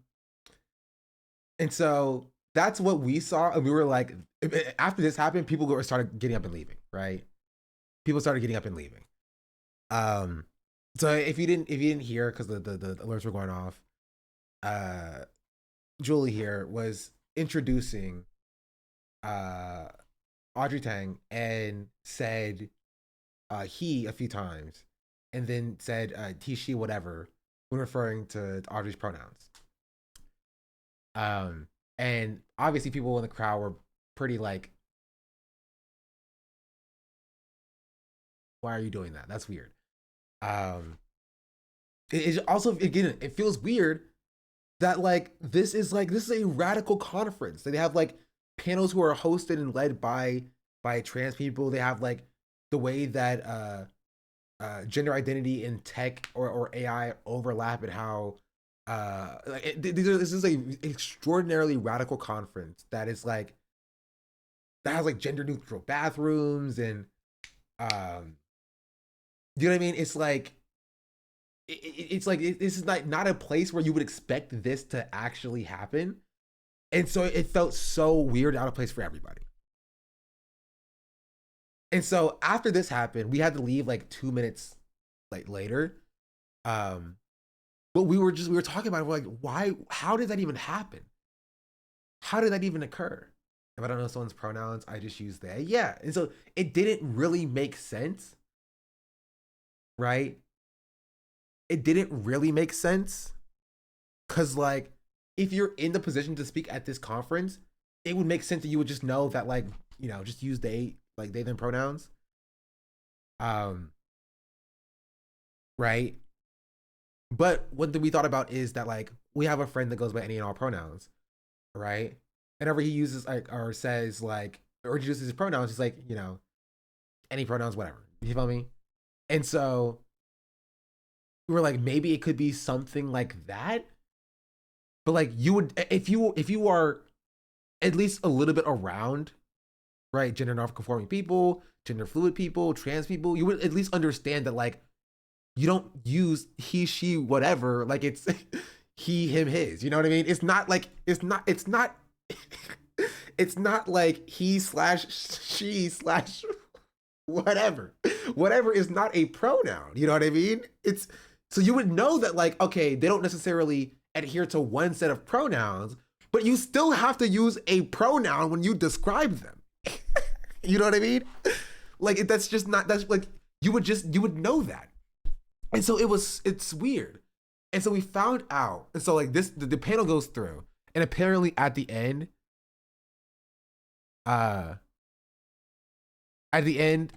she apologizes and they contextualize it. We didn't see any of this, right? So I'm not gonna show it until I go to my story yet.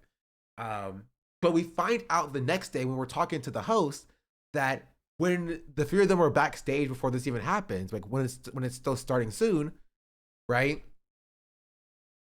When it's backstage, when it's still starting soon, Audrey introduces themselves as like these are my pronouns. I use he, she, whatever, right?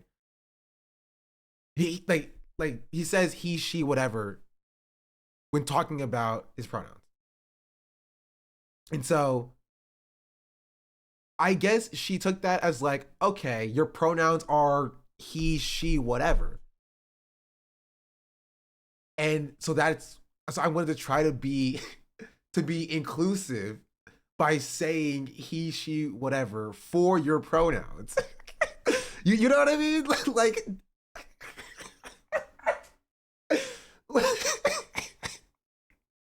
and like that's such an insane thing. That is such an because like you know that that's not what that means, and I know that that's not what that that's not what that means.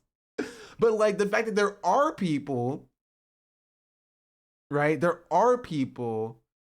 That's a charitable way of interpreting it. No. That's not even charitable, because you can see in the introduction, right? Audrey is like, my pronouns are he, she, whatever. It doesn't matter. Continue, right? Right. So they literally say that none of the audience hears. By the way, the audience cannot hear Audrey's mic, right? Because we hear the he, she, whatever, and the audience is like, that's we're like completely, our ears basically shut down and we're cringing because like that's insane for you to say, right? So the audience doesn't hear Audrey say, yeah, my pronouns are he, she, whatever, don't worry about it, right? So like, it's not charitable because like that's like legitimately like what happened. You know what I mean? But I still think that like you should still know better, right? You should still know better to know that like that's not how any and all pronouns work. I'll go back to how she says it. She says it twice. The first time, and I will say this, the second time is dismissive, right? It is like whatever, we move on. But again, I think it's because like that's just how she was told to say it. But the first time she says he, she says he the first time, and the second time she says he again, and then she like touches like their leg and was like she, whatever, right? Like I'm sorry, I'm trying to be inclusive to you, right? That is something that happens as well. 2014, Audrey helped broadcast the demands of sunflower movement activists and worked to resolve. Oh, sunflower. Sunrise? Is sunflower movement like a thing, or does she mean sunrise movement?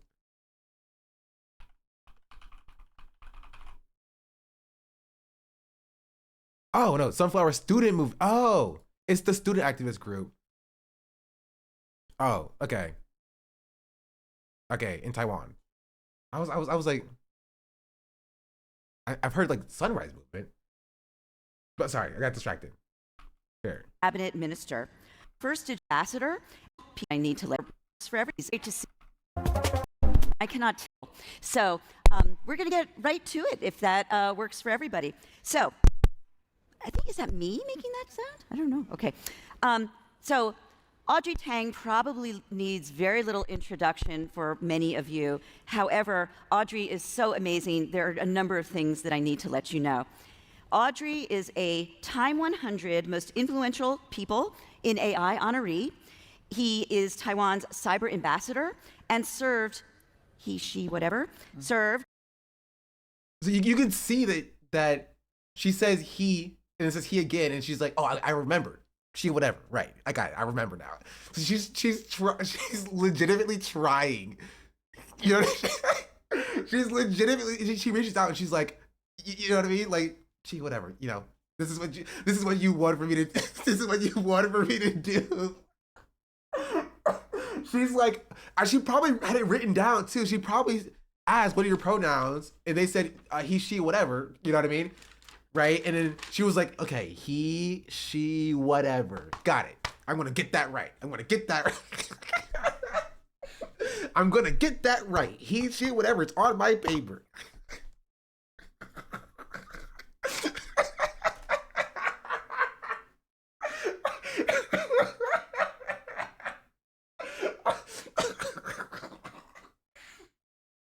And so like you can see when it happens the second time, the audience is like, what are you doing? Stop. she's genuinely confused because she's like, why are people mad at me? I'm doing the pronoun thing, okay? I don't understand it, but I'm doing the pronoun thing. You know what I mean? It's insanely funny. But like in the moment, it's so uncomfortable. In the moment, it is insanely uncomfortable. Right? Because you're like, because again, we don't hear Audrey say, like, it's he, she, whatever. Like, listen. As Taiwan's first digital minister and the world's first non-binary cabinet minister, Audrey played a crucial role in shaping GovZero, one of the most prominent civic tech movements worldwide. In 2014, Audrey helped broadcast the demands of Sunflower Movement activists and worked to resolve conflicts during a 3-week occupation of Taiwan's legislature. Non-violently. He did it did it non-violently. Okay? Can I just... That's fine. Go ahead. I'm sorry? Okay. They're like, they can say they. Okay. My pronouns are literally whatever. Go ahead. Okay, forgive me. Okay, and then Audrey says my pronouns are literally whatever.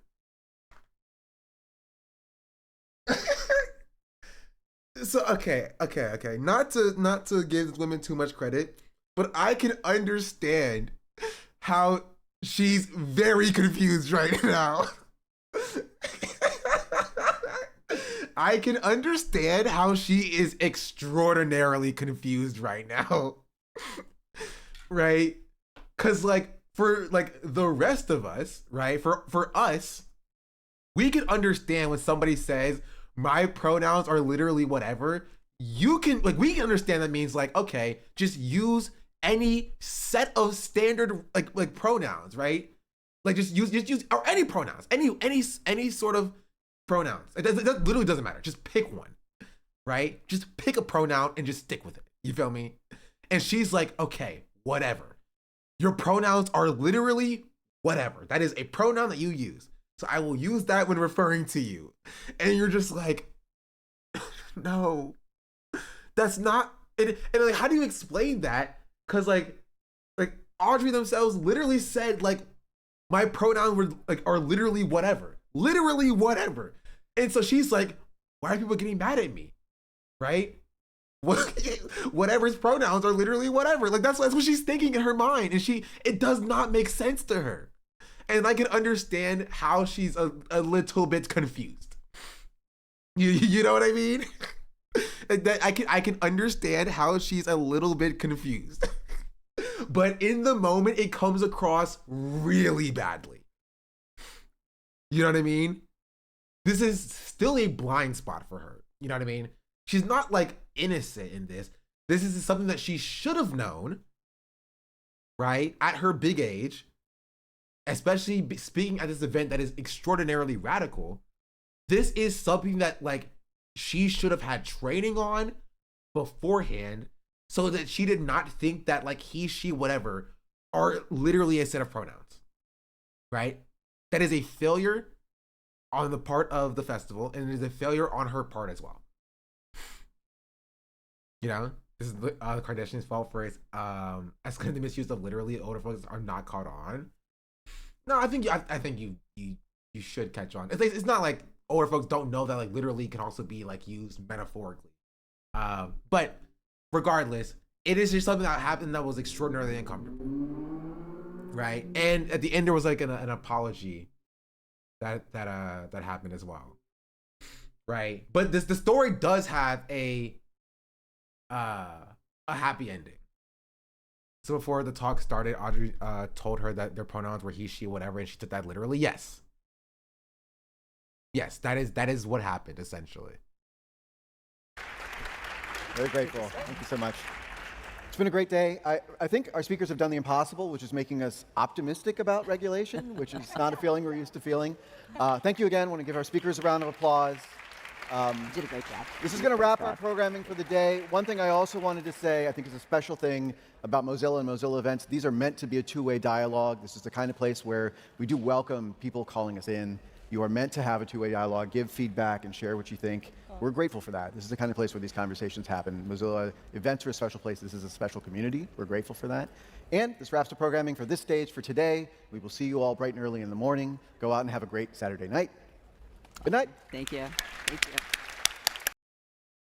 Wait, okay, I missed it. I thought it was an apology. Maybe it was earlier.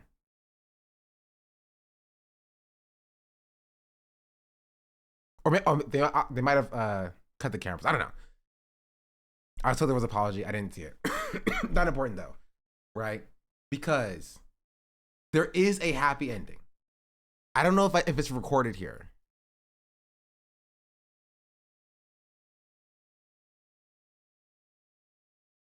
I don't think it is. That sucks.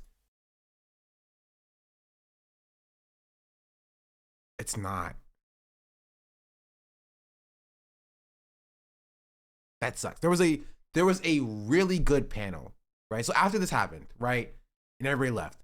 The next day, right, there was a Chelsea Manning gave her like presentation, her speech. And after that ended, I think some questions were taken as well. The host came back out and was like, "Hey, there was a thing that happened yesterday. We apologize for it. It shouldn't have happened. There's oversight on our part. And what we're going to do now is we're going to do a impromptu with an impromptu. Well, it was impromptu. It was planned technically, but we're doing a panel with trans, non-binary people about the role of like cis normativity in tech." And then they brought out 4 trans people who were already speakers at the conference, right? And a like trans host to like talk about why that was unacceptable. Was Julie B there? I don't know where Julie was, honestly. Right? Why that was unacceptable. The role of trans people and technologies when engaging with the trans community or the gender non-conforming community, and honestly, like imperialism as a whole. It was a very good panel, actually. I think of everything that I saw from like the keynote like panels, that was probably like the best panel that they've done. And it was like honestly, like the people on the panel did not hold back. They were like, they weren't like laying into Julie specifically, but they were saying what like everybody was thinking, which is like it was unacceptable. It shouldn't have happened. It was an oversight. It needs to be corrected. Trans people have been pushed out of these spaces. And you know, we're gonna be here advocating for ourselves, right? And honestly, I think that was really good. I think that the apology that they did on the 3rd day after this happened, and doing an entire hour-long panel, like with trans people who were already speakers at the event. Like they didn't like go out and like find trans people to be like, please, we know you're not speaking. We didn't give you a speaking slot, but please, can you come and say that we're not being transphobic, please, or whatever. You know what I mean? These were trans people who had like were already speaking. It was like, hey, there was an oversight on our part. We messed up. You know, we want to give an opportunity for people for cis people to learn about the problems that were happening and what happened and how that happened, and to learn from your perspectives. Do you want to be on this panel? Right? And you know, there was 4 people who were able to speak to their own experience on, you know, how they appear in tech specifically, right? And I wish the panel was recorded. It might have been recorded, but it may not have been live, so they may post it later. But it was a really good panel. It was good, and so I think it's a good example of like, you know, like a very direct blind spot and a misstep from the institution of like Mozilla. And like actually the difference between like what somebody or a company that cares about marginalized people and like another like institution that will like, you know, use them for like, as people would say, like, you know, like greenwashing or like that kind of stuff, like to like bolster the reputation, right? I think this is a good example of like what you should do when people make mistakes on your platform, because like nobody's ever not going to make mistakes, you know? Like in a perfect world, there will be no mistakes being made. However, when mistakes do happen, and they oftentimes do happen, right? How you react to them is what's important. And I think Mozilla reacted in a decent way. with that panel. But man, that was objectively hilarious. I have to be entirely real. Like what happened here, it was so uncomfortable in the moment, but like hearing the extra context of like Julie literally being told right, that Audrey's pronouns were he, she, whatever, like again, I'm not saying that wasn't a problematic and that wasn't a problem. That shouldn't have happened, obviously. Right? But like that is hilarious. That's so funny. That because like you should know better than that, you know? You should know better than that. To be like, you know, just use they them pronouns. It's actually easier for everybody. I'm sure she feels horrible. I'm sure she does too. But like I'm sure like the trans people in the audience also feel horrible. They felt like harmed and targeted by that language in a space that's supposed to be safe for them. Right? And regardless about her intent, like that was the impact. And I think it required what they did, right? It required an apology. It required centering the voices of the people who were harmed by it, right? And it required a commitment to change in the future. And I think that they provided that personally.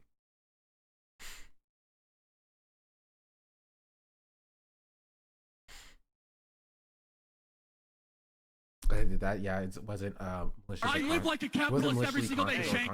I live as a capitalist. Okay. I live when I low bar Matthew expectations, so it's Leeds good. Mod just Yeah. subscribed. I think they should post panels as well. Panels really good. SDABL. Matthew Leeds, thank you for the 14 months. Is this a message situation? Is she had good intentions? I think so too. I do think so too. I think that she was trying to be accommodating, and sometimes when you have people who genuinely don't know better and like are purely in a space of ignorance, right? That ignorance will come out. You know what I mean? It will come out and it will manifest itself. And how you react to that is what's important. So, yeah. Anyway, that's Mozilla Fest. That was a long little rant that I went on, but that's what I was doing in Spain. Right. Other than that, like there were other panels that were great. There was a panel from the Tor browser that was cool. Technically, the Tor Foundation or project. I don't remember which one it was. Project. They were cool. That was a cool panel. I went to a panel talking about like internet safety. I got me a Wagyu burger from a food truck. With a black bun with red sesame seeds. That was freaking delicious. That was really good. Do you have time for tourism? Just what y'all saw on stream, honestly. Not much.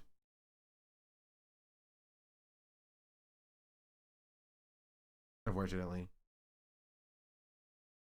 I was silently hoping that my flight got canceled so that I would be able to be in Spain. And they would have to, my job would have to pay for me being there because it's not my fault.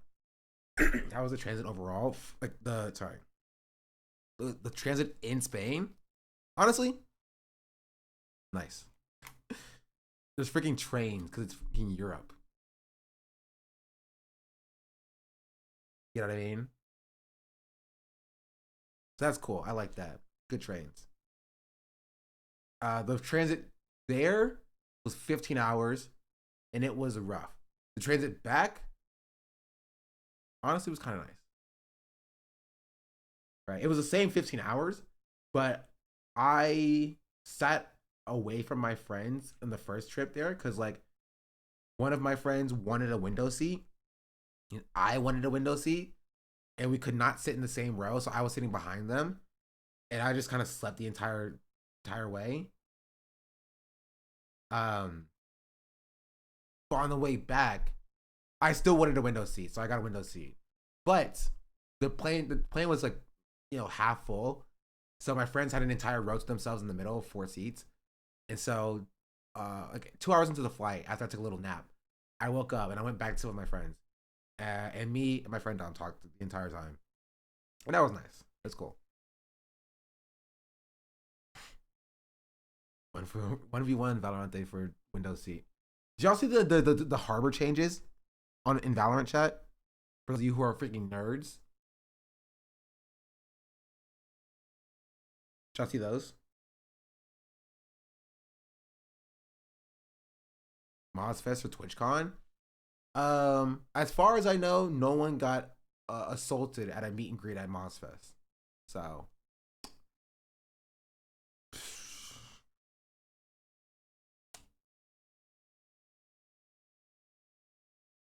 course we did. Is that a map or character? What else did they change? Haven't played since they added Gecko. Is there anything since then? Since they added Gecko, they've added like 7 agents since Gecko. 780 plus recently. I know. I saw they nerfed Clove, which I think is good.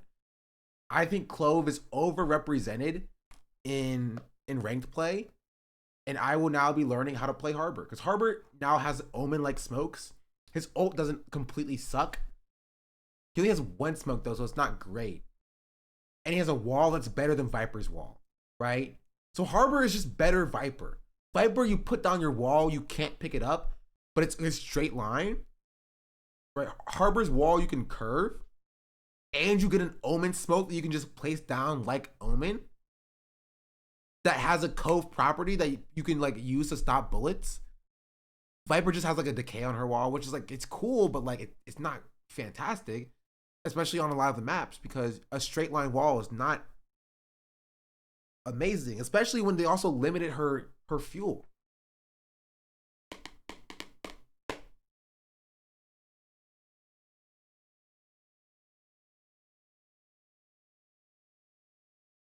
Everyone's ult centralized, Sag, yeah.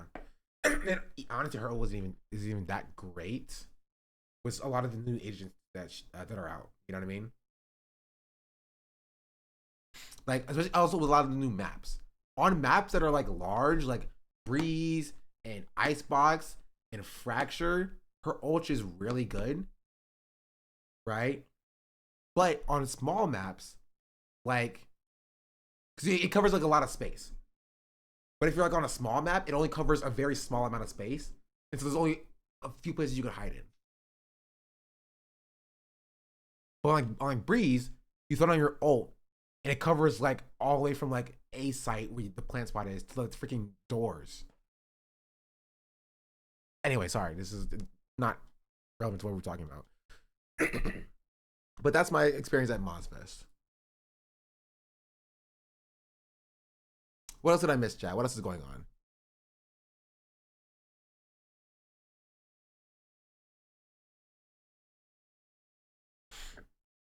What do you? Someone's in China, apparently. Dick Cheney's dead.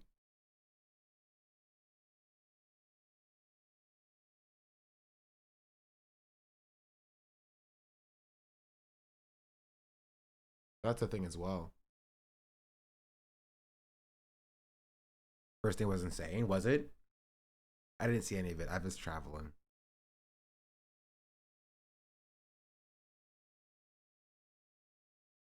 Also, I might be getting sick.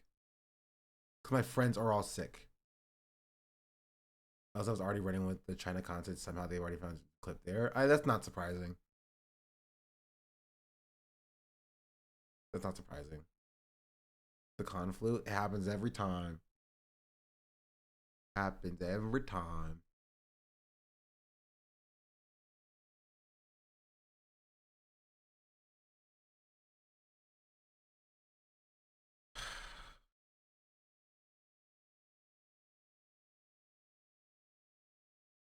Indubitably. This is something that put up on my feed I wanted to see. Zoe Spencer fumbled her career. I'm slightly curious about that.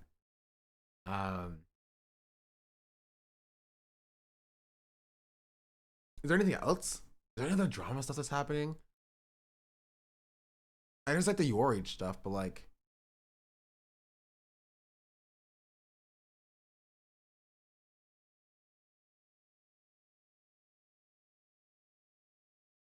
oh, there's the Nina Lynn stuff. There's Liv got drama. What drama with Liv?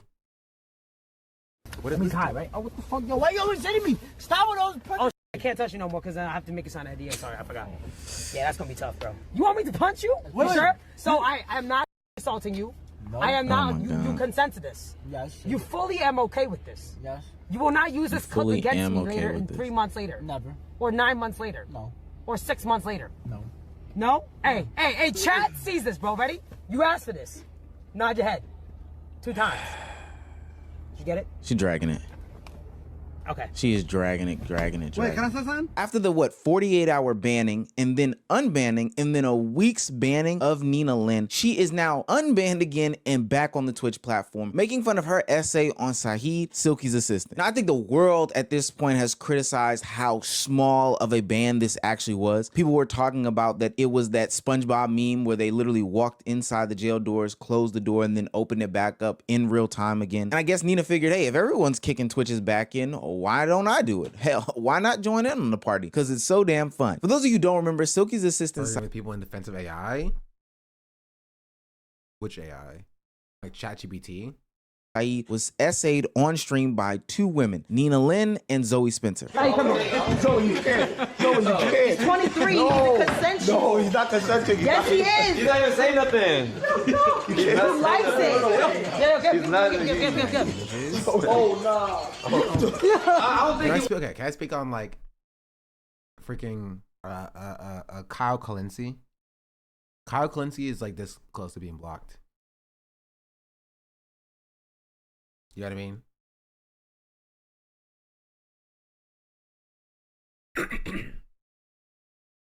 He was posting AI generated Charlie Kirk slander memes and people got upset at her. That makes sense.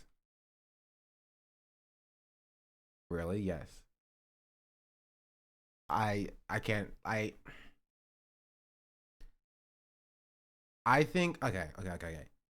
I think dark woke is the new dirtbag left, and I hate all of that shit. I'm gonna be real. I'm gonna be entirely real.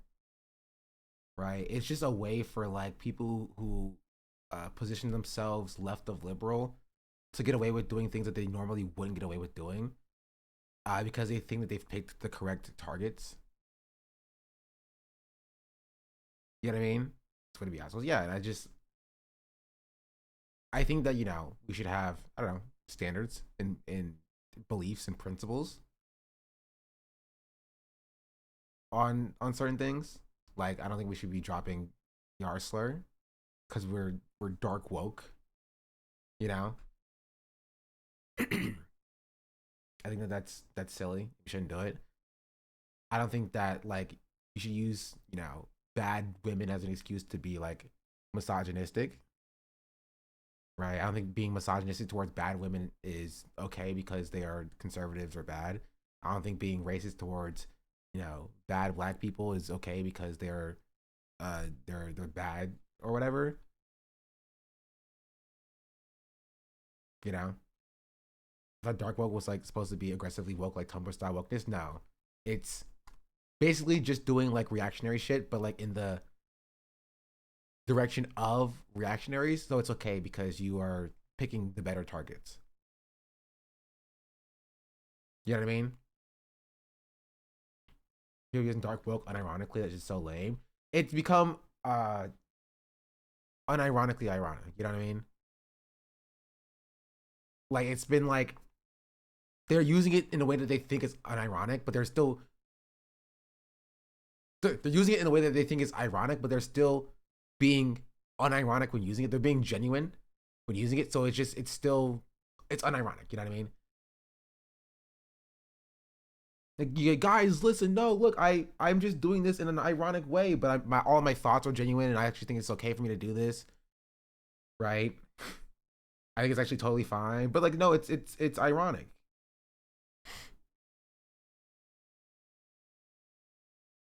I don't know. I think we can just be better.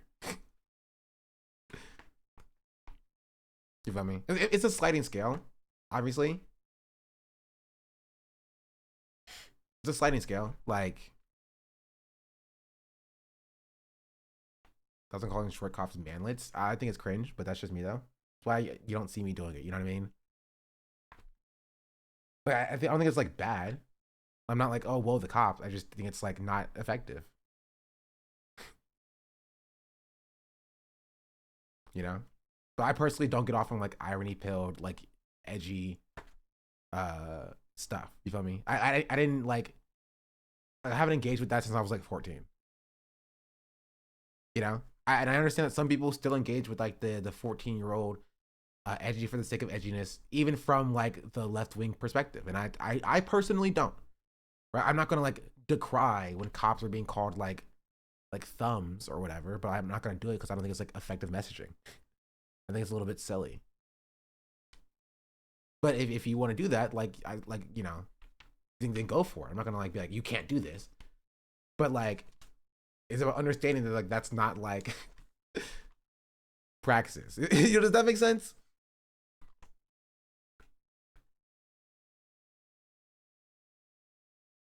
Like some people take it as like that's like all they need to do is just like make fun of cops and that's the end all be all of like activism.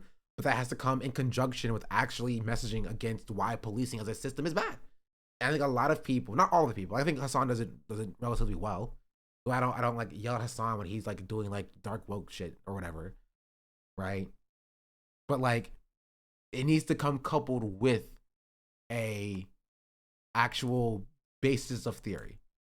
And I think oftentimes, especially people who were former reactionaries, they just want to continue doing like reactionary behaviors against the separate other target, right? They were being reactionary towards black and brown people, right, from the right-wing side. And now they're like, oh, we're left-wing now. I can still do that on the left.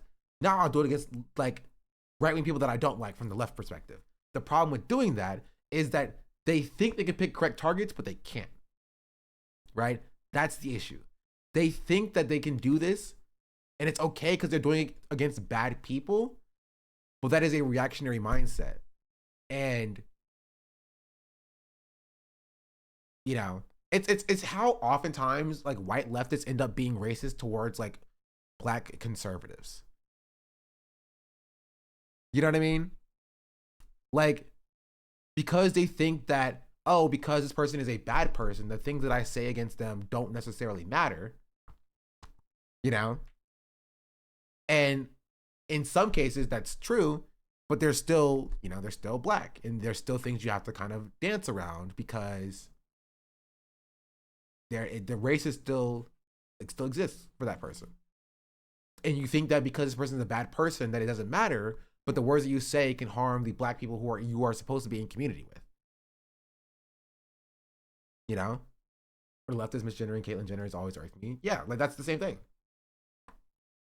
You know, they think because they found correct targets that to be vectors of their reactionary mindset, and they gave it a silly name like dark woke, right?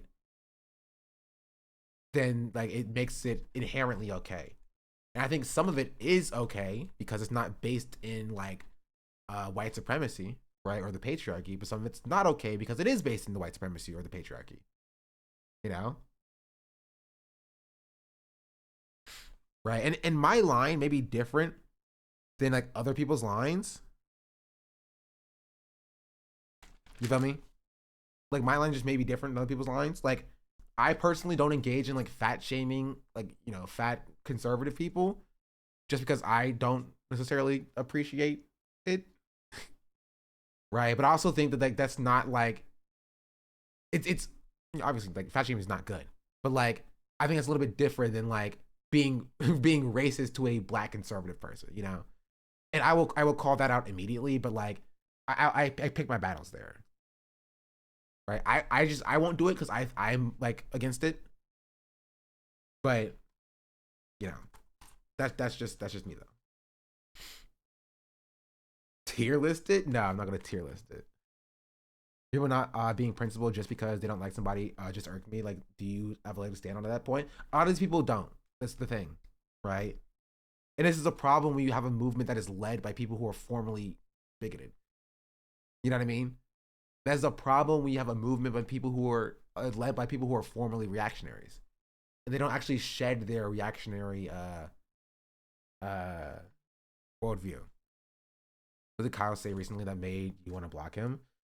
Kyle just keeps AI generating like pictures to dunk on like JD Vance and Charlie Kirk and Erica Kirk or whatever. I think it's kind of lame, personally. So like he doesn't like upset me. I just think he's kind of lame. And I just don't necessarily care to see like an AI generated picture of Erica Kirk in a couch outfit. But that's just it's just not my type of comedy.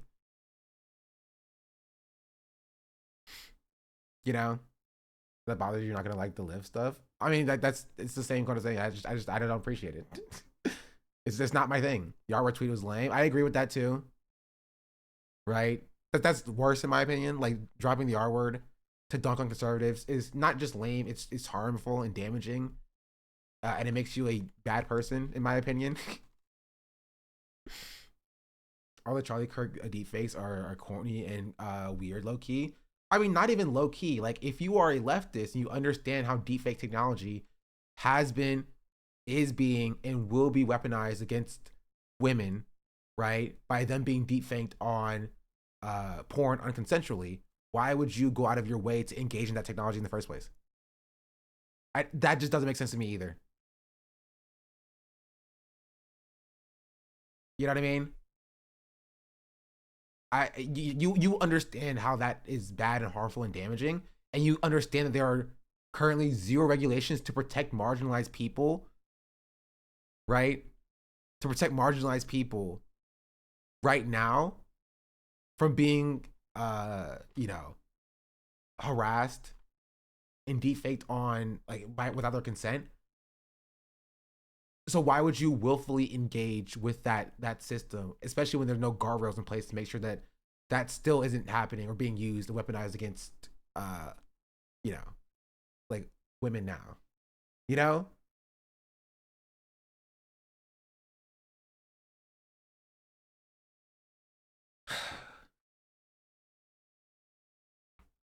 That's just how I feel personally.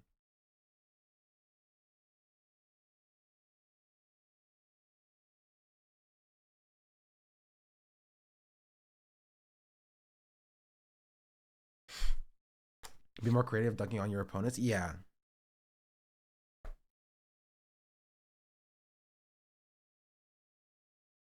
It displays a utter lack of concern aside from self-interest. I agree. I just think that like at best it's a little bit lame. You know, at best it's a little bit lame. And I can deal with like you being lame. I don't have to agree with everything that somebody does for them to like not be like enemy number one. Right? And so like if you're like AI generating images of like Charlie Kirk or Erica Kirk and JD Vance or whatever, I can think that that's lame. And I'm thinking like, ugh, I don't really like that. And like that's not like necessarily my line to decry you enemy number one. But if you are saying slurs, that is my line. You know what I mean? That is my line. That's just me though. That is just me though. Like when Kirk deepfakes in general suck, especially when Kirk deepfakes are mostly over black man. I mean that's also true, but like that's just because like that's actually a great point because a lot of things that they are deepfaking him over are things that are in like or of generally viral pop culture moments, and that oftentimes is overrepresented for black people. And that is just so I don't think it's like malicious, but like that is another aspect of it I think is interesting. So we're seeing Charlie Kirk's face over random women's intimate pics or on victims of racial violence. Yeah, like Charlie Kirk being maybe not even deep faked, but like photoshopped over like over George Floyd, and then that being posted by like a white person who has essentially abandoned BLM, right, and calls like BLM like lib shit or whatever. Like I think that that's not good and a little bit frustrating.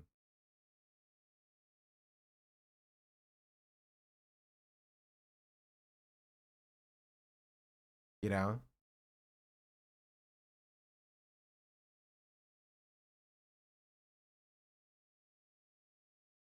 I've been a lot of art graders recently, and I heard a lot of white boys saying Clanker gives me the ick. That's not surprising, but I do think that Clanker is now finally leaving public consciousness because now it's like 6 months old, and now it's lame to say. Some people will still say Clanker, but like now it's like, oh, you're saying Clanker in like November, bro. That's like such an old meme. Which is honestly the is like that's the positive aspect of like the way language changes or translates, because like Clanker is not AAVE, and so that being abandoned is like I'm like for that. However, when it's like AAVE that gets commodified, when that's abandoned, then that's harmful because Black people culturally use that language and it was stolen from them and then discarded. You know. So like Clanker can leave. You feel me? That's fine. It can go. 6'7" is funnier anyway. I cannot stand 6'7". I will say, I do chuckle a little bit. This is where I'm weak, right? I do chuckle a little bit when I say something, and I say probably about 6 or 7 times, and everybody turns to me like, "What did you say?" You know what I mean? That is a little bit funny. You know what I mean? That is a little bit funny. I will say it's only funny right now because of the way people react when they hear 6 and 7, right? Like, but like when people like stop recognizing it, then like it will then cease being funny. You know? It's like it's like the Fantastic Four meme. You know what I mean? The GIF that gets posted on Twitter. It's just like dabbing. Yeah, it's like dabbing a little bit. So, but to be fair, dabbing came from the Black community. So did 6'7", but like, it wasn't really cultural. I think the special level of weaving it into now to get non-annoyed reactions, but you can still hit. 6'7" is nihilism manifest. I'm a substitute, and saying 6 or 7 is like a siren call for kids. What is 6'7"? Don't even worry about it. It's only funny when it's by accident, not when you spamming saying 6'7". I agree.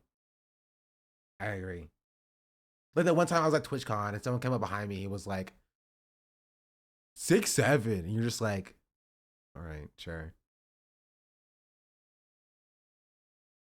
Like I think it's like if you're in line ordering like a coffee, and then they're like, oh, that's $6.70.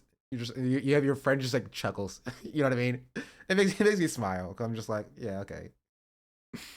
Right? It's not like it is a little bit of levity. You know what I mean? It's one of those things that are just a little bit you know. I think like it's like it adds a little bit of levity to situations. You need to understand how kids act with 6'7".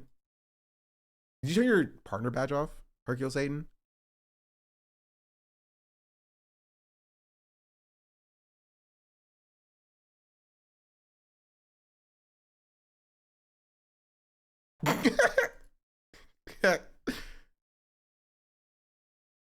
Okay, this is kind of funny.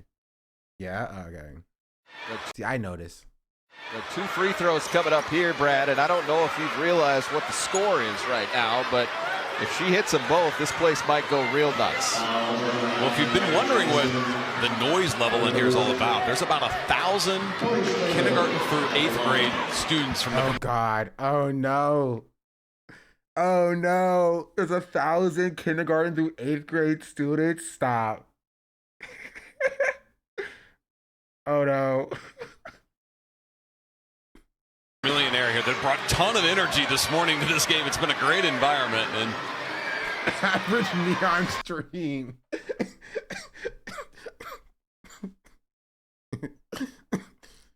That's funny. I have a couple kids at home. I know you do too. Yeah. You've been informed of the significance. 66 points on the board for South Dakota. Oh, no. If she misses, there's going to be a lot of disappointed youngsters. She does not.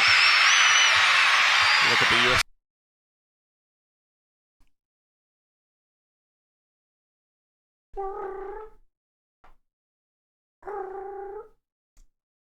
Hello? Yeah. Go ahead and start the rapture. Just go ahead and end it, please. Just take me out. Take me out. Thank you.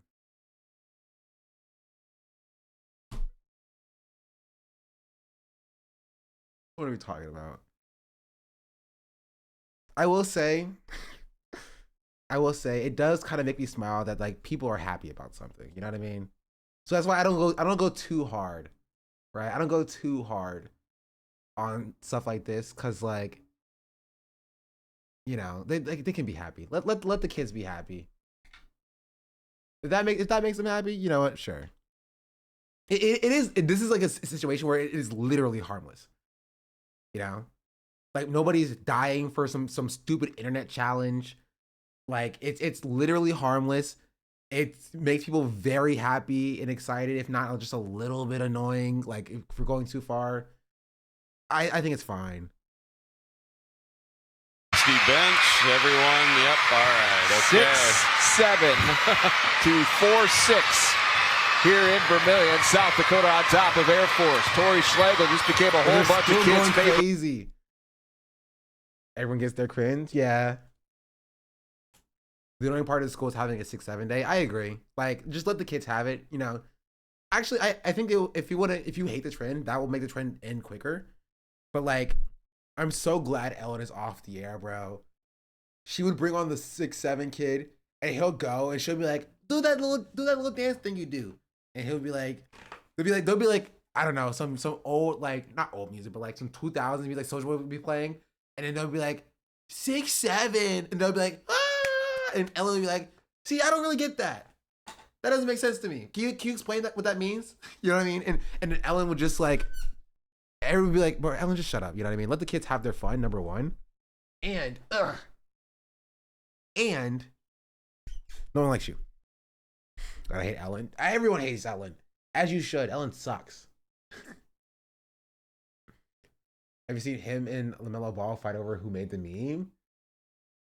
I think the guy who made the song made the meme. So there's no fighting over it. The guy who made the song. We know he made the song.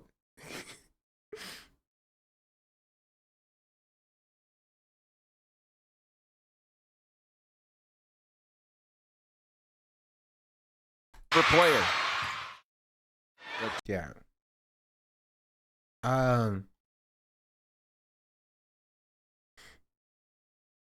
Anyway, I do want to continue with this video because I got a little bit distracted. But that's how I feel about Kyle Kulinski, if you wanted to know. And we're wondering. Yeah, stay right there. I changed it because small streamers kept shouting me out, and I felt funny about being shouted out by not streaming for like 6 years. Hey, I take that. Take the attention. I take it too. I take it too. Yeah. Next stream, remind me, Chad. I have to do it. I have to collect all of my links because I want to do a deep dive into the entire the Your Rage community thing in the Senate post. Cause like that's like a whole thing, but it's also like I also made a tweet about it because I think it's a little bit funny. Cause I'm a little bit messy. I said, there are sides to Twitch I didn't even know existed, subtweeting on my timeline. I don't mind though. I love being messy. Which I do. Especially if I'm not a part of the messiness. Right? But I just realized that like how much I just don't know about what's happening on the platform half the time. Like y'all think that I know a lot, which I don't know if you actually think that. So where did I accidentally turn off my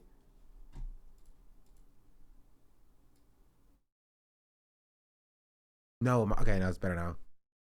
Should I finish the video? I'm late. Which video? This video? No, we haven't finished one yet. You seem more tapped in than most. See, I thought I was. Genuinely, I thought I was. But then I saw this happening when I was on my plane, and I was like, I know like 3 of the people in the discourse, but there's like 12 people that I've never seen before, I've never heard of. Like, And like, but people are talking about it like these are like known people. And then I realized that like I kind of just like was in my own space, you know? And it completely validated me not collabing with people and not interacting with people. Cause they're like, yo, I was at this party and this person said this about you and this thing happened and I was at this party and this person said this about you and this thing happened and I was at this party and we were avoiding this person at this party and this person doing this thing. And I'm just like, I don't go to no parties.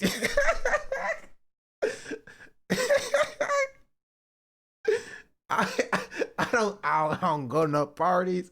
I don't do no collabs. I don't know none of these people. So I don't got these problems. That's a little bit funny.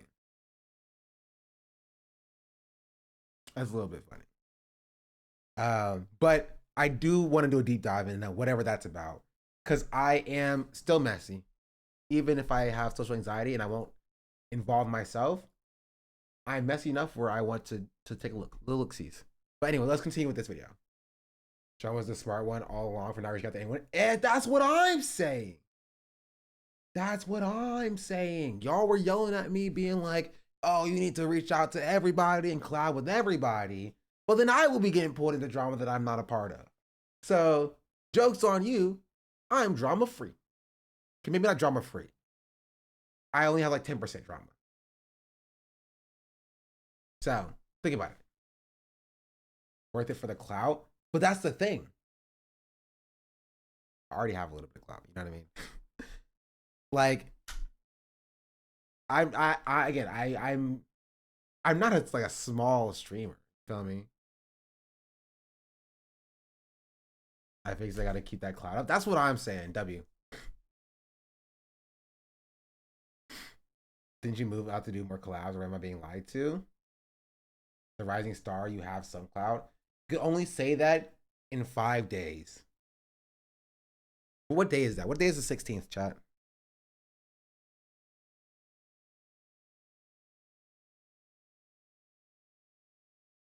Sunday.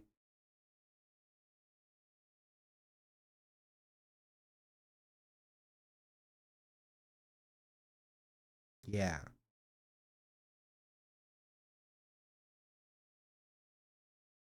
Yeah. This drama's getting too crazy. I had to block Lacey. What did Lacey do? Is Lacey involved? I don't know. I remember the days of 100 viewers. And honestly, I will say, I don't think I appreciate the viewership that I'm at now enough. You know? Like, I was, a year ago, I was at like 100. Or was I? Am I lying to myself?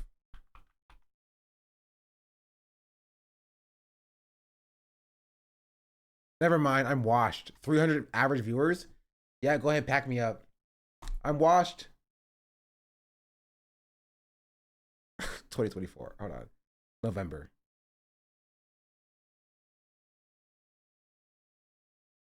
Actually, no, I was exactly at like around where I am now. I just like tripled my follower count. Hit over 1,000 average of viewers a few years ago. Yeah, then I went on like a week-long break because I had other stuff going on.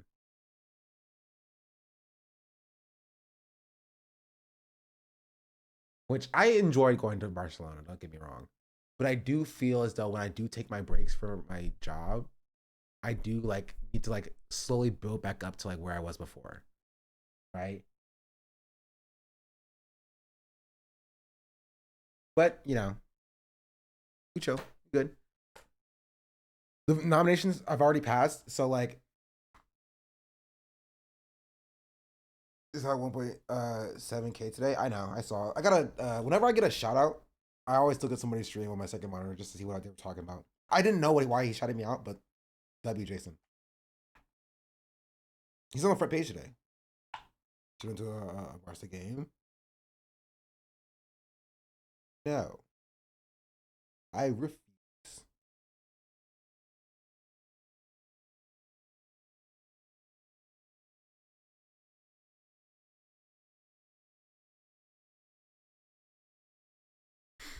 I just kept going. Remember what part of war I was talking about? I don't know. You got the sauce.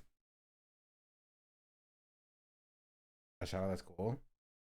First, Jason stream was wild. He called me to say what the nicest way anyone ever said to me in my life.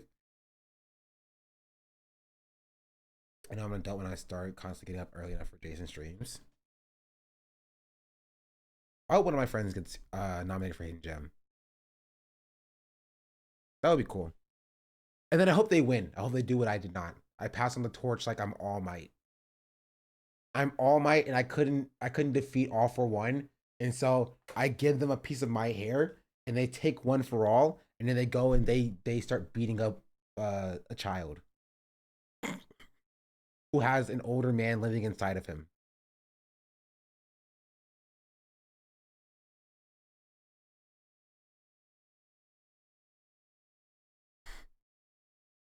Stay right there. Stay right there. Stay right there. Hold on.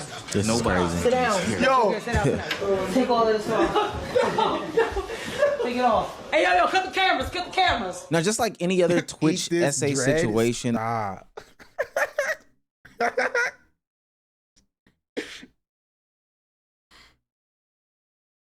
shouldn't have made me laugh as hard as it did. I wasn't expecting it. And they didn't take it seriously, so now Nina is back on the platform after going through that ban cycle. Now, Nina comes back to the platform with a bang. She automatically goes into several jokes about her and the whole essay situation, her saying that she needs this consent for men, her going over the top and exaggerating, really not taking any of it seriously at all. Hell, even dubbing her own suspension and ban a vacation type situation. To all the haters out there, y'all can suck my word too. I don't give a you, bro. You not me. Y'all been through nothing that I've been through. You. This ain't a. Is it? I don't like the way that she talks.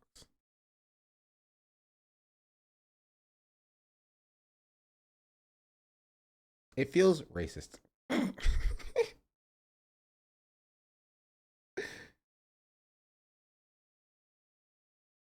I feel like I'm being called a slur.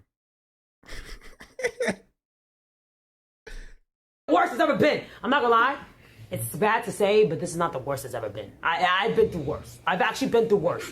So this jail was kind of like vacay jail a little bit. Just playing in Twitch's face. Now, need I remind you, she actually made light of this situation a minute ago when she was with Your Rage Gaming after he had pressed her about this whole situation. In that moment, she invalidated. Dasani is... That also made me laugh harder than it should have. Saeed said...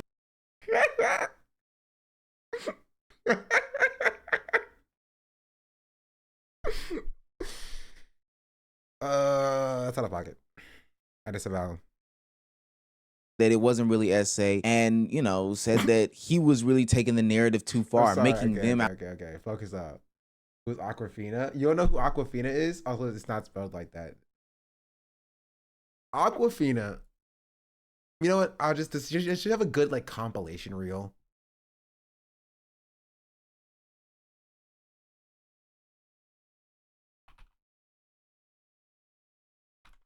The first thing that comes up is Aquafina Black Scent compilation.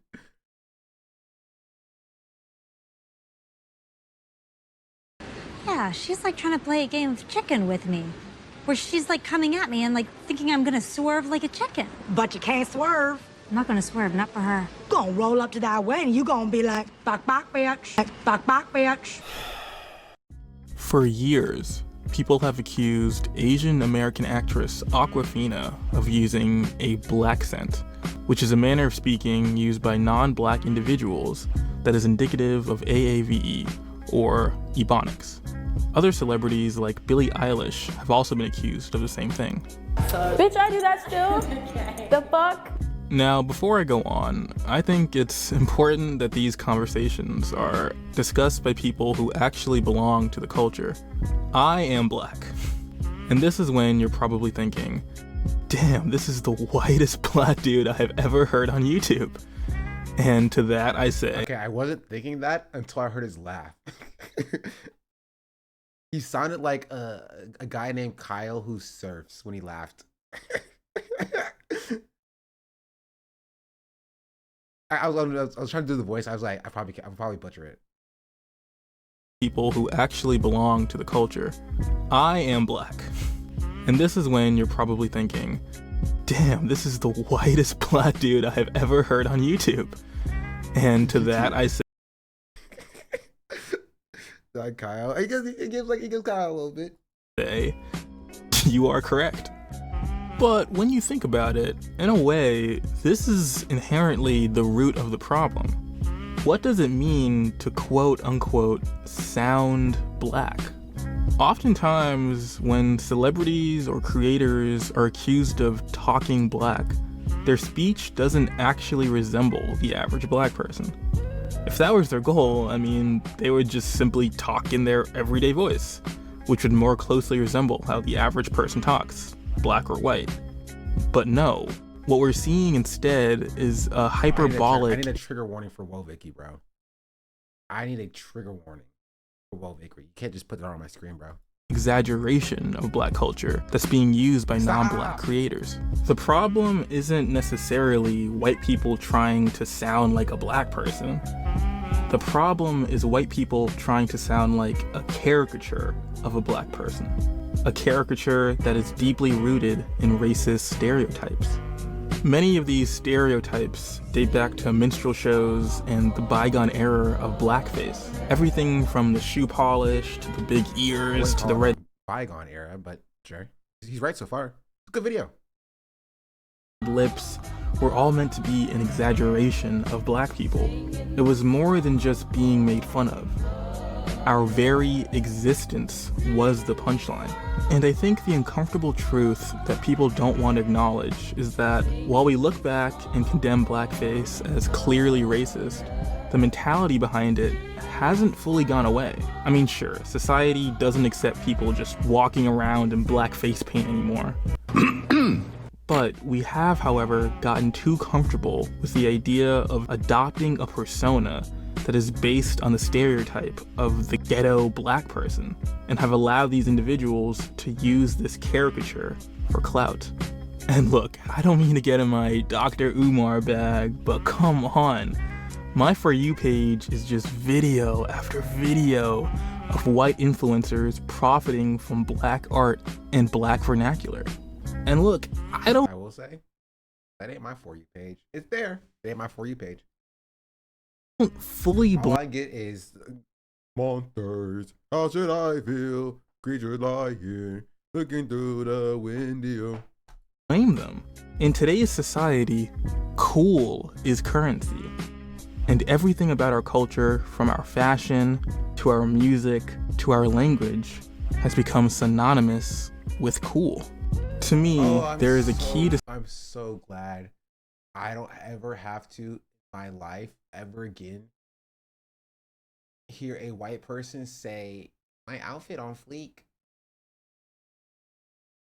my shoes on fleek, my cologne on fleek.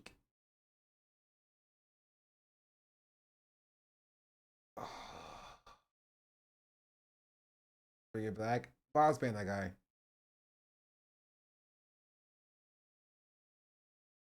Your coworker did not know the Monsters ref? Yeah, one of my coworkers didn't. They don't appreciate it.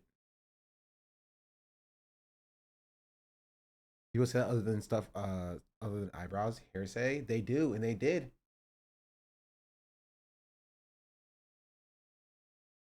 Distinction between admiration and exaggeration. There's a reason why the black community embraces certain white rappers and not other ones. We can tell the difference between someone who has a genuine respect for the culture and someone who is simply using it as a character because it's trendy. I wouldn't put Jack Harlow in. Maybe, I guess. I don't know. Maybe I just have beef with Jack Harlow specifically. Only to drop that persona once they get bored of it.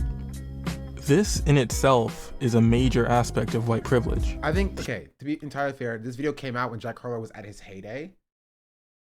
And so like the transition into like when Jack Harlow starts doing freaking rock music and grows out his hair and starts, you know, shredding the guitar on stage, being like, I've evolved past rap music, then it'll be like, then we'll be able to say it.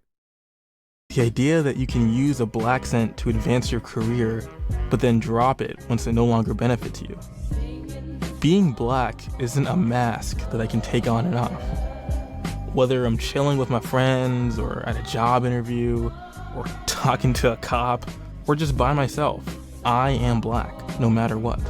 But in all honesty, do I think Awkwafina or Billie Eilish or the thousands of TikTok creators that use Ebonics in their videos should be canceled or anything? Well, no, I don't.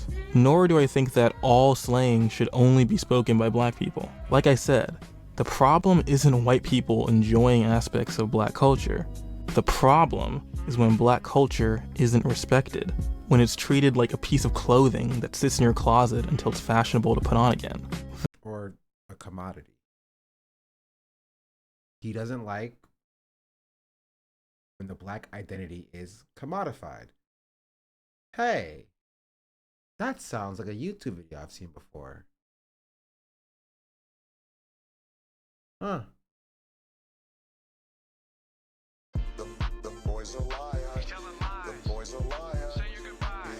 Why not be mad at indubitably? Sounds The commodification of the black identity. It is a video I've seen before because I made it. Couldn't think of it for the 25 months. Chat, remember when I said that I'd make a video in November? I literally have not worked on it at all.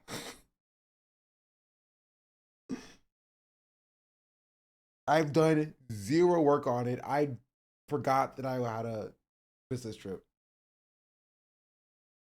Never finished November? Exactly. Z-Mel, thank you for the 16 months. Chat, you can subscribe. If you give me the 2K followers, then maybe I'll actually do the video. Will I actually do the video? Probably not in November, but maybe I'll do it.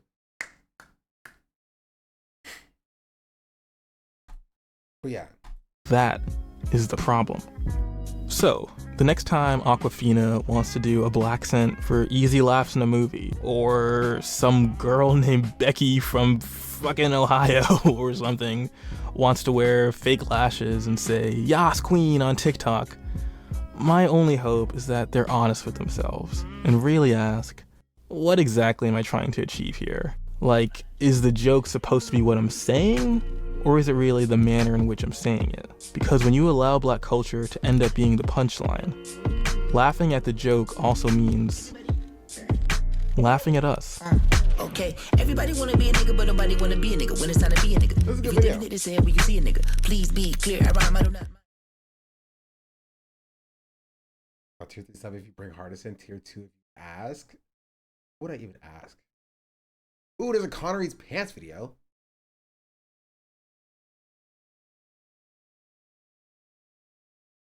There were some awesome replies here. Tectone called me out. That's on the docket. I want to finish this video first. Out to be the bad guys. So what if he says, I feel like you did some shit wrong? No, so the whole Saeed thing, no one essay Saeed. That's why today I was actually looking for Saeed. I was going to talk to him, like, you definitely felt disrespected as a person. Me, I take accountability what I do.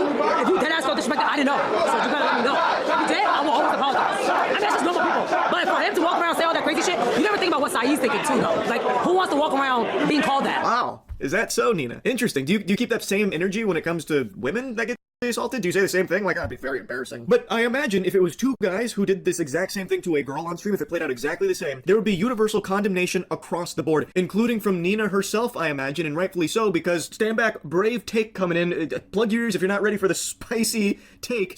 Assault is bad. Now, not only is she back to double down again, and off that doubling down, she got backlash. But let me tell you guys, Nina is such a bad person that she's here to actually triple down. She's here to actually give herself more excuses. And she's here to clap back at anybody who has anything negative to say about her. Really, anybody who's trying to hold her accountable for her actions. You know what's so crazy? I never thought that many people were watching me. I really didn't. I didn't even think TMZ was watching me. I got a call from TMZ this morning, bro. They're like, we want your side of the story. I'm like, listen, man, I'm not even gonna argue with these little bitches. Like, it is what it is.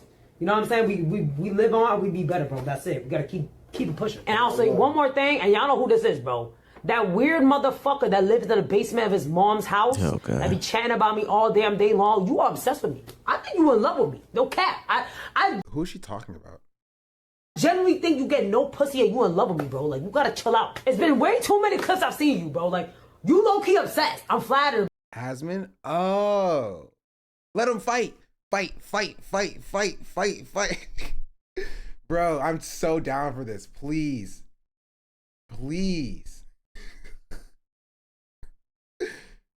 But you gotta chill. No cap. Now, when I heard this, I was ready to go live. I was ready to get outraged, and I was ready to call her out because I thought she was talking about me. How dare you say this is my mother's basement? This is clearly my extra bedroom in my own home. Then I had to calm down and say, hey, maybe it's Moist Critical. Maybe it was Young Don. I didn't know who she was talking about. Sorry.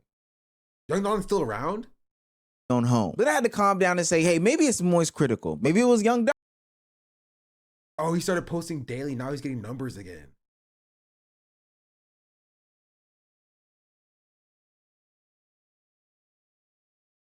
I didn't know. Wait, he's calling anti-group. Okay, hold on. I saw something I need to see. I saw something that I need to see again.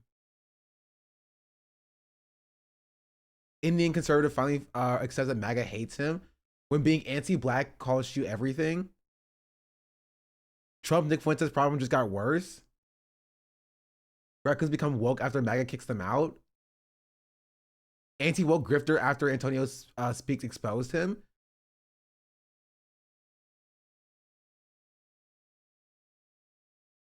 White conservatives have Officer Tatum fatigue. Is he becoming centrist? Is he not woke? No.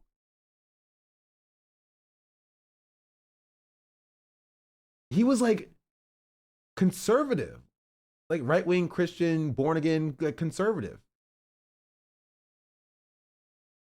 But now he's like talking about like MAGA. Like, I don't think he's woke, but like the Christian anymore. I think he's woke now.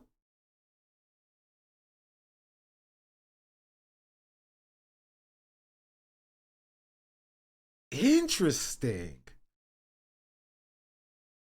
Why white conservatives are obsessed with black people? Charlie Kirk's friend destroyed in left-wing violence debate. Black student exposes Myron Gaines as a racist grifter. Even white people have white fatigue. Oh, he's grifting. We found the first left-wing grifter, chat.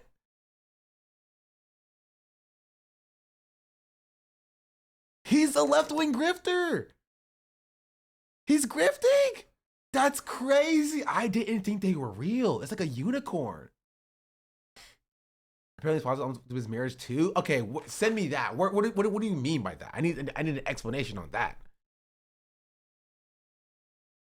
He's libbed up now. He's a libbed up, like maybe centrist. I don't think he's like a leftist or anything, but like he's now calling out like anti-woke grifters. He's calling out like conservatives and right-wing like people. Is this Young Don the Sauce God? Please, no, not him. No. He's a sock dem dude. That's what? What? He's a sock dem now? What?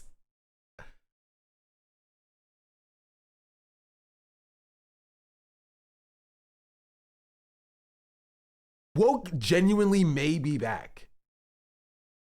This guy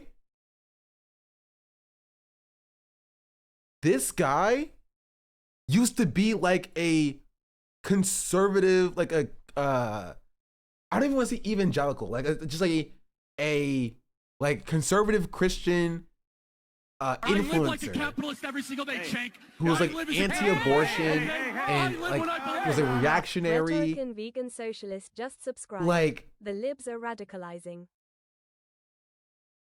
What's the difference between a sock dem and dem sock? Sock dems like capitalism. They're capitalists. Puerto Rican vegan socialists, thank you for the 26 months. Wouldn't swing back to the other side even faster? Not necessarily. You just take on capitalism. Yo. That's so crazy. Like he was literally debating I'm Dante about why he would force his daughter to give birth because there's no way that he would allow her to have an abortion. Like 2 years ago. I covered it on my stream. He was like a insane person. He was an insanely religious, like conservative, like anti-abortion like person. When did the break start? Like last year. We checked up on him again last year and he deleted all of his Christian content. Right? He deleted all of his Christian content because he was beefing with I think he might still be Islamophobic. I don't know if that's true. But he was beefing with other Christian channels by being like, you're sacrilegious, you're doing heresy, right? Like you're preaching fake gospel, you're a fake prophet or whatever. Like he was like very like he was like there was a huge divide there because he was like, I'm the only real Christian, you're all fake Christians. You know what I mean? You don't see it like I see it or whatever. You know what I mean? And was he born again? Yes. Because his channel was named Young Dawn Reborn.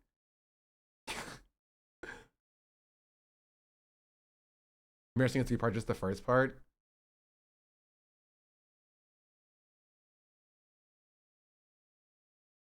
Oh my goodness, this is so interesting. I'm sorry, I know we were in the middle of other content, but this is so interesting. Wrong. Okay, we'll start with this and then we'll get to his capitalism take. That's so interesting. I didn't forget his abortion take, by the way. Right? I did not forget his abortion take. It was harmful and he needs to apologize for it if he wants to be taken seriously on the left. But like, he's now like, I still think he's grifting. I need to see evidence that he's actually changed his mind, right? I don't think grifting to the woke left is like nearly as lucrative as the bullshit he came from. Yeah, but he's black, chatter. You have to realize that only works for white people, right? There's a quota for black conservatives, and the quota is met. You know what I mean? The quota is met. So until Candace Owens falls off the face of the earth, they don't need another black conservative like grifter. And so it actually, I think people underestimate just how, I don't want to say lucrative, but just how successful you can be by being a formerly right-wing left-winger, even as a black person.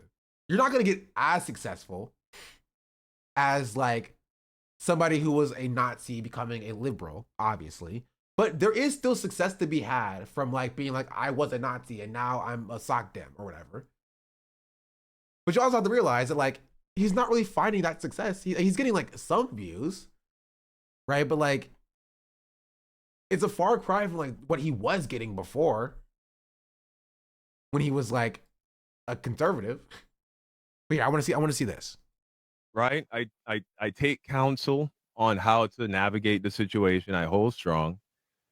This time she stays away a lot longer, you know, because she was there for her birthday, if I remember correctly, which is in January.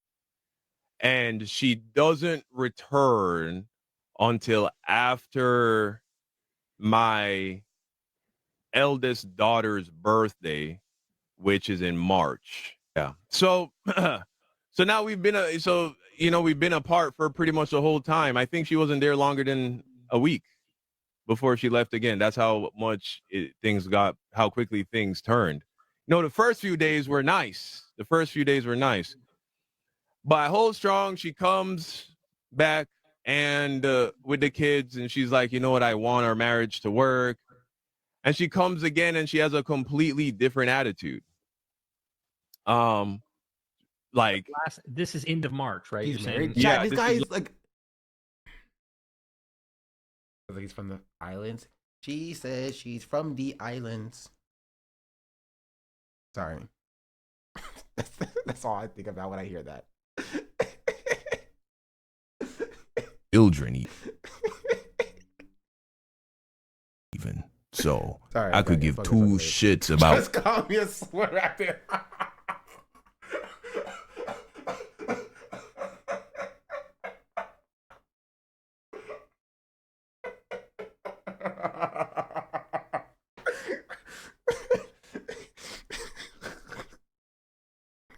Children even. So I could give two shits about what you think in regards to when the soul enters the child. Yeah, Thomas Aquinas, who is a very well-respected church father, Christian philosopher and pastor, Thomas Aquinas taught that the soul doesn't enter the body of a child, a fetus, for several days. I believe he said that it was 40 days for a boy and 90 days for a girl, who God knows how he fucking knew that shit. Before the soul entered into him, before the breath of life entered into him. Is it not possible that as the body is being formed in the womb of a woman, that the soul is not yet there? Many Christians thought that over the millennia. This is just a means of controlling women. That's all it is. I need to know how he arrived at this position. You know what I mean?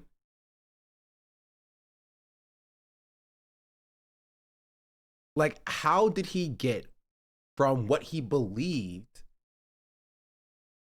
right, before, which is that, like, I'm going to force my daughter to get an abortion if she gets pregnant, to have birth if she gets pregnant, because abortions are murder, to like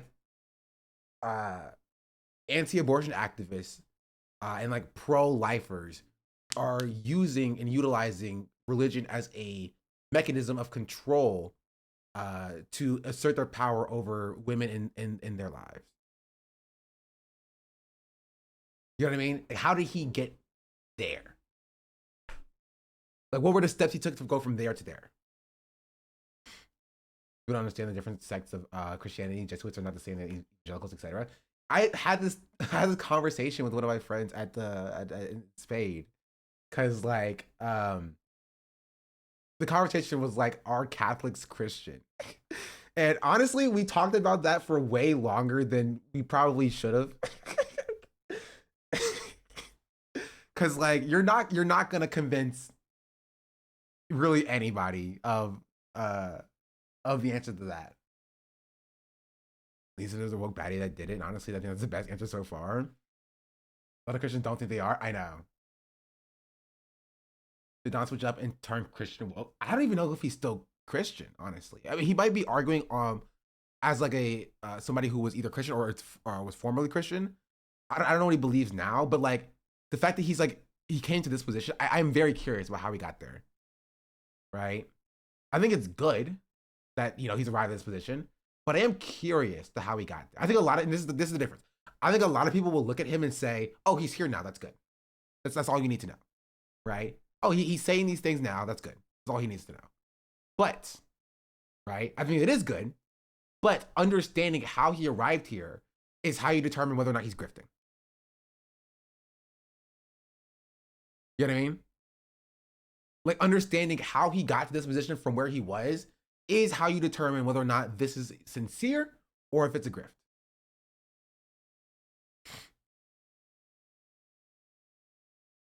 You know?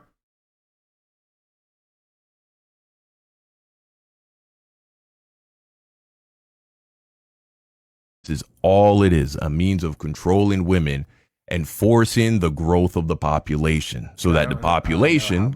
I changed my position on abortion. I was anti-abortion most of my life until I was 32, and I started to change my views.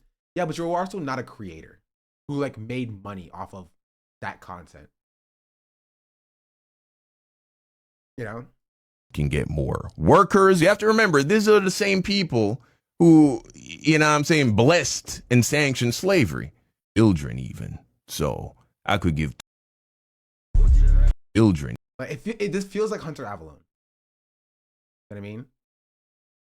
This feels like Hunter Avalon deleting all of his content and is like, I'm woke now.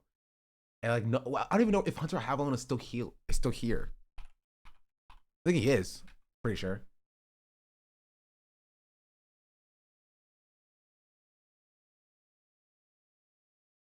Oh, he works at Occupy Democrats? That makes sense.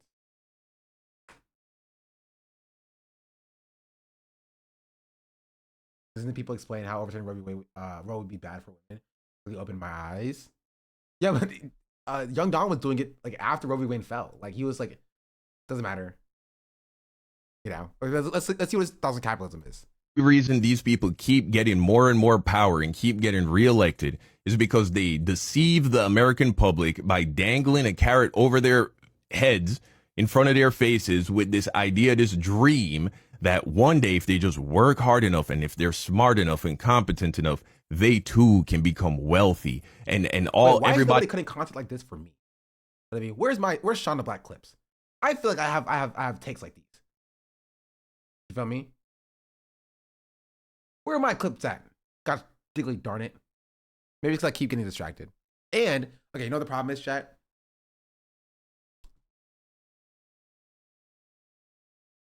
Hold on. There you go. I don't speak to the full cam like this enough.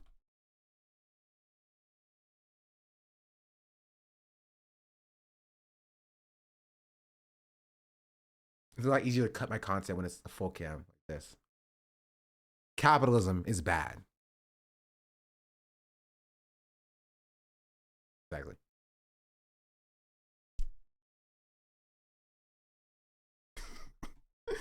Let's continue.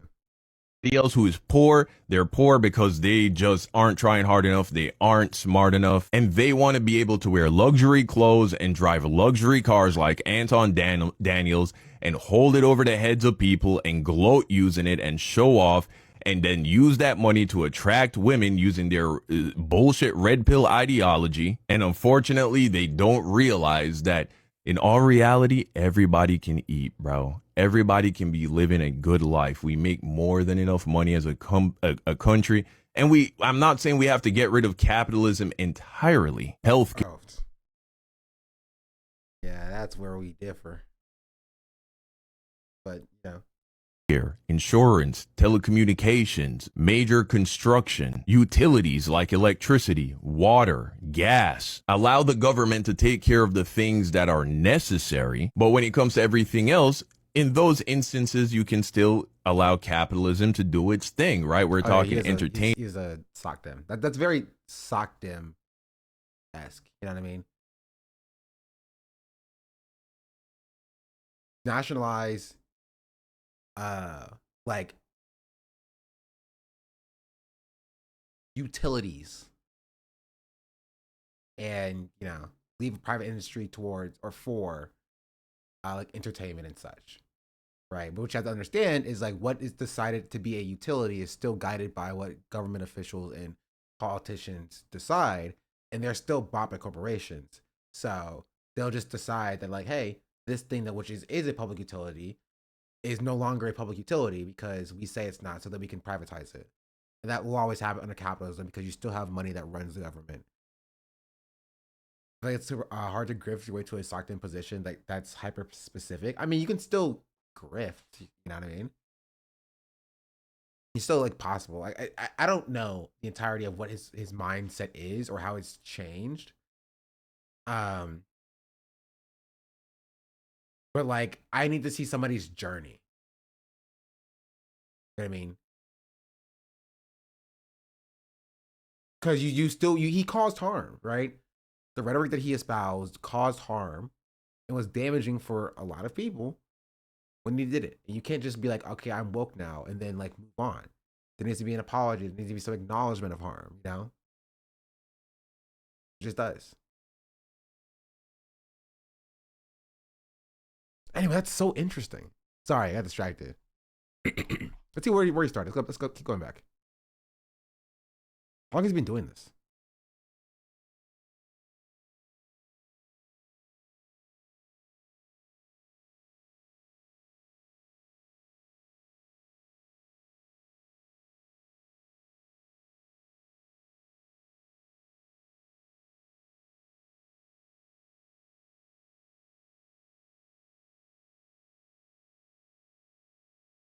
For a while, it seems.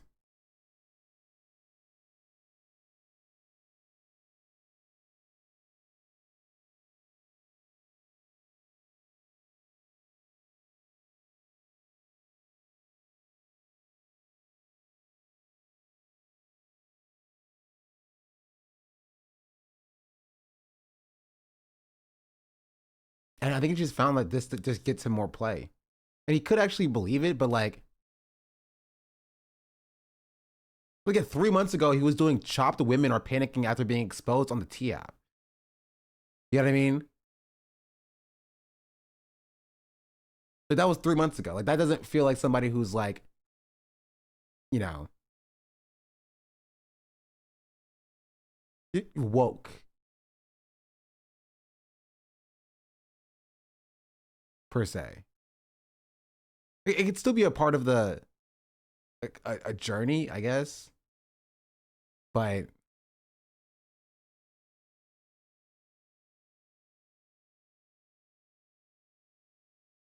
it feels like a grift. It feels like this is what just gets him like a lot of attention and like notoriety, and so he's moved on from the conservative era.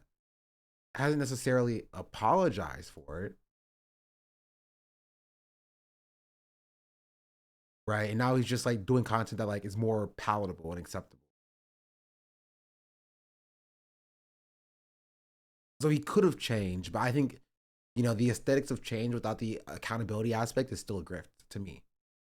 It's Ethan Klein videos. Does he? Hold on. This is how we know, chat. That's fine. Yeah, we looked at this. The entire downfall of iDubbbz and his friends. I'm not in this. I don't think I am. Or was he watching a different... Wait, am I in this? I am in this. Yeah, see, this is me.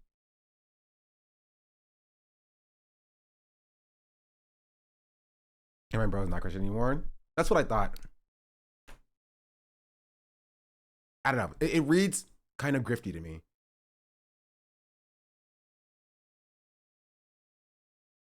Oh, jeez Louise. Here, let's continue with this. Sorry, I got distracted.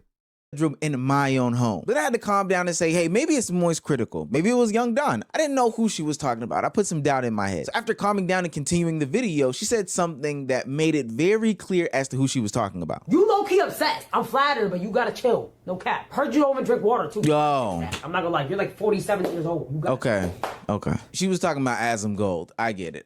Now the problem that I have with this is that every clip that I have seen of Asm Gold is that he was just trying to give you accountability. He was trying to hold you accountable, and even greater than that, Twitch accountable for the way that they handled this whole situation. Nina must not remember she was a part of the SA weekend. I know that that's crazy to dub it that, but I did in a previous video.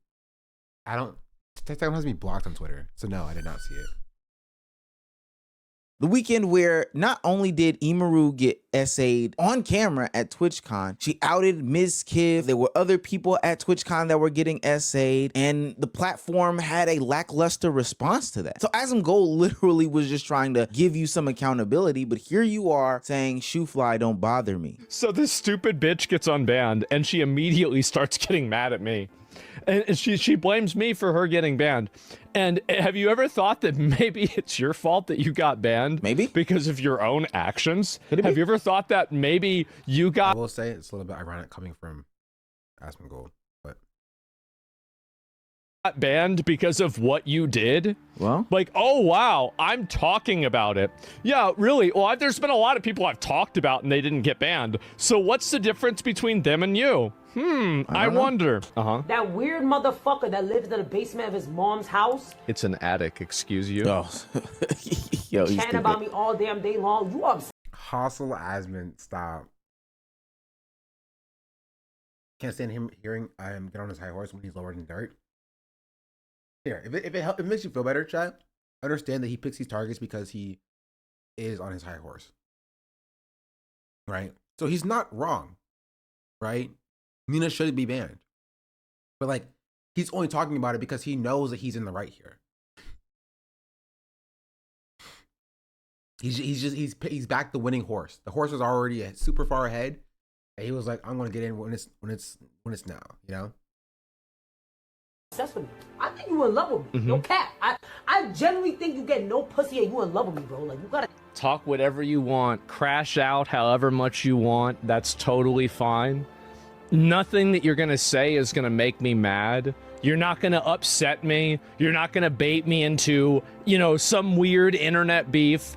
You're just a disgusting bitch. That's it. And it's got nothing to do with this about me at all. Now, I knew Nina Lynn wasn't a person to take accountability. This Aquafina variant isn't somebody that I believe can sit in her own mistakes, be really apologetic, and move forward with intention and purpose. As I'm gold checking her on the internet, myself, Young Don, whatever other commentators or reactors checking her on the internet isn't going to stop her in her day. But you would think that somebody who was a friend of hers or somebody she's been featured in videos with would be able to at least share their opinions on it and, you know, clear her out of the way about her situation, you know, hold her responsible. I just think it was so awful to watch. And they were saying like he likes it, and they were saying like, oh, I live like a capitalist every single day, Shank. I live as a capitalist. I live when Senk_. Except for Papa Omizi. just Omizi's subscribed. fine. But Fuck, I like hate Tectone. Holy shit. almost every single other person that was mentioned in this video so far suck.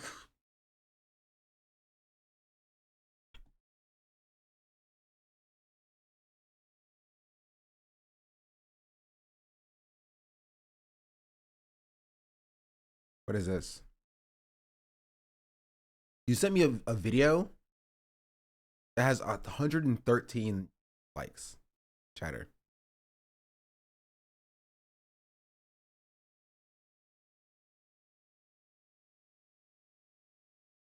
well, or Nina said like responded to Rage, and I forget who, but Nina was like, it's embarrassing for guys to be assaulted. It's he should be embarrassed as a man. And then I saw people like commenting, being like, oh, it's so triggering. People commenting like how is he as a man unable to push two girls off of him? Like he's clearly laughing in the clip. He's not. How the fuck was she supposed to know he was uncomfortable?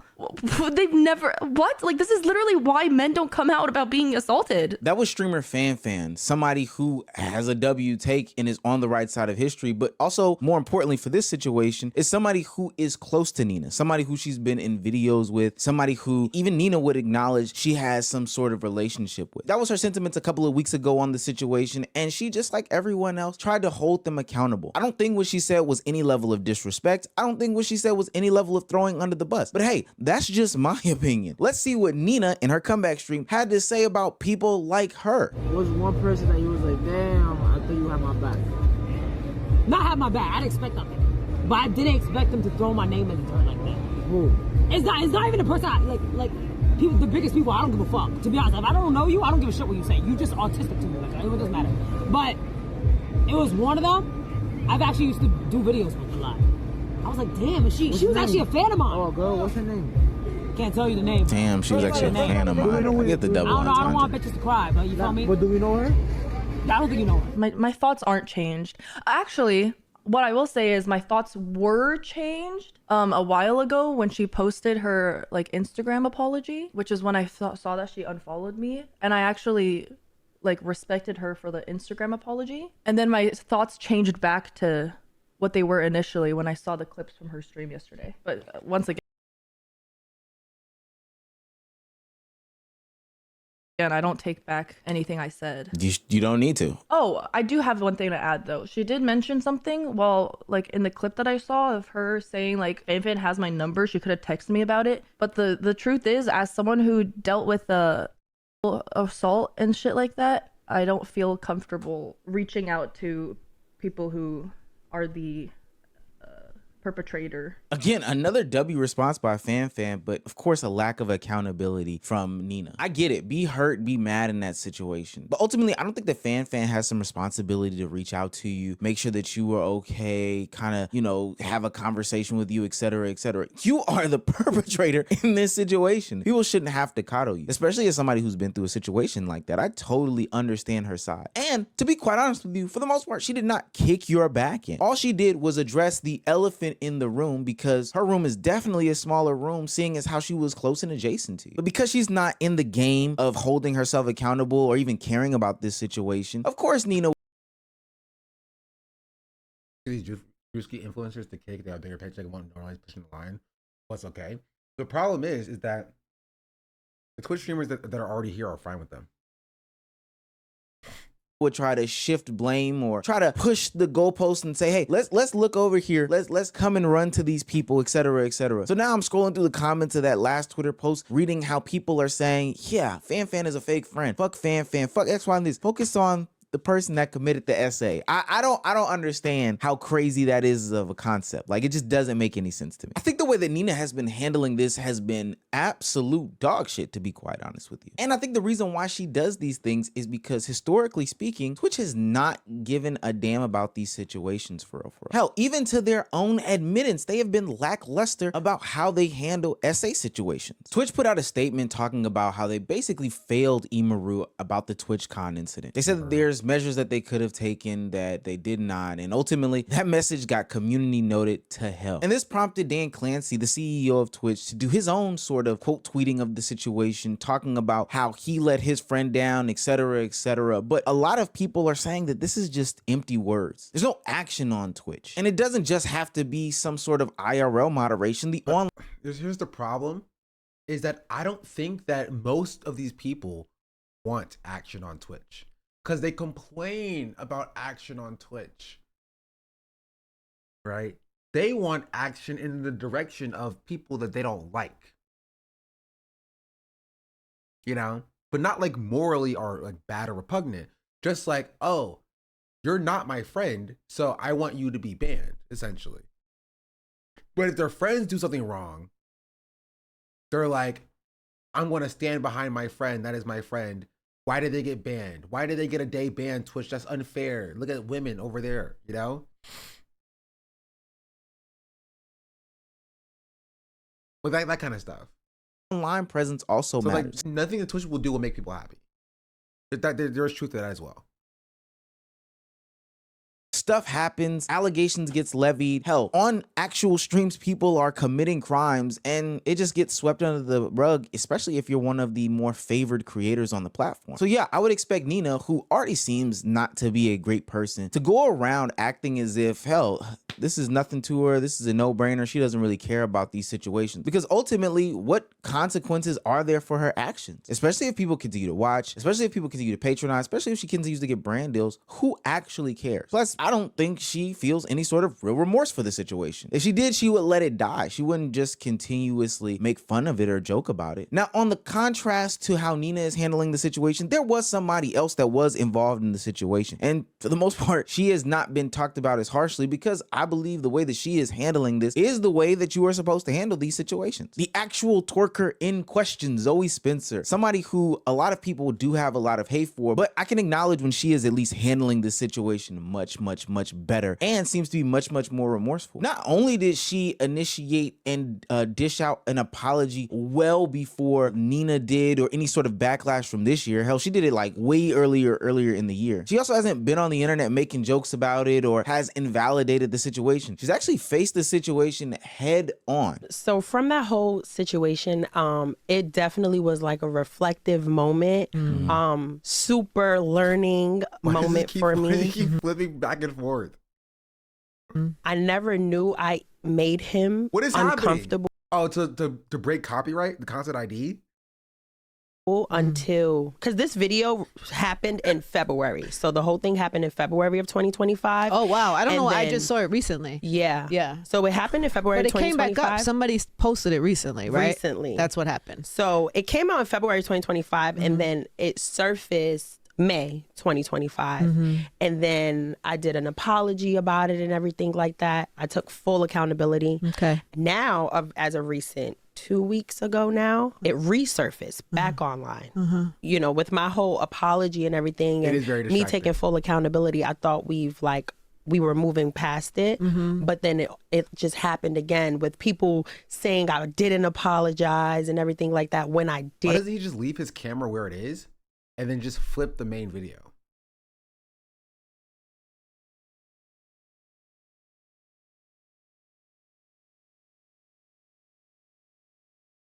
You focus on the top right corner, nothing changes. You know, it blindsided me because I never knew I made anyone feel uncomfortable. I never knew I hurt him in any kind of way. So when I found out, I'm No, like, it definitely does I can't change, chat. The words are backwards here. Might have already been rendered. Yeah, but it has to be re-rendered when you do the flipping anyway.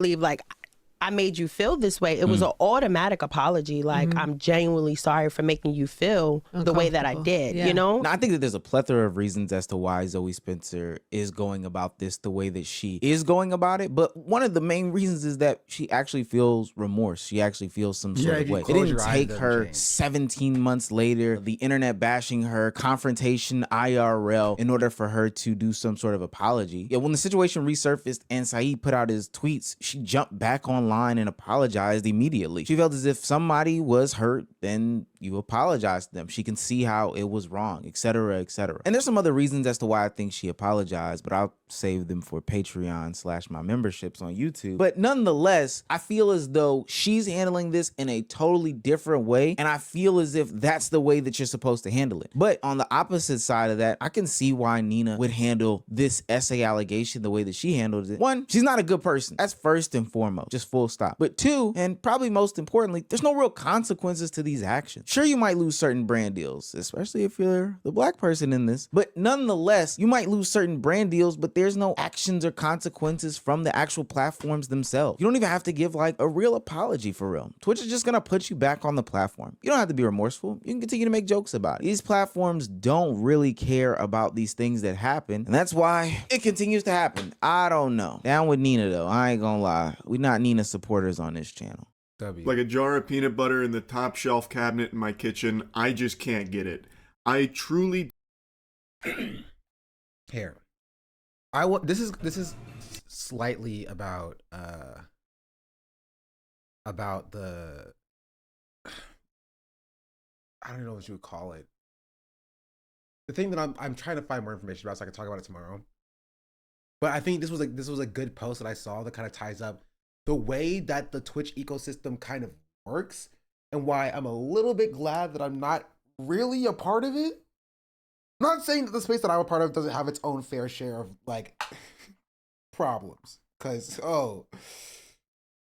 it very much does.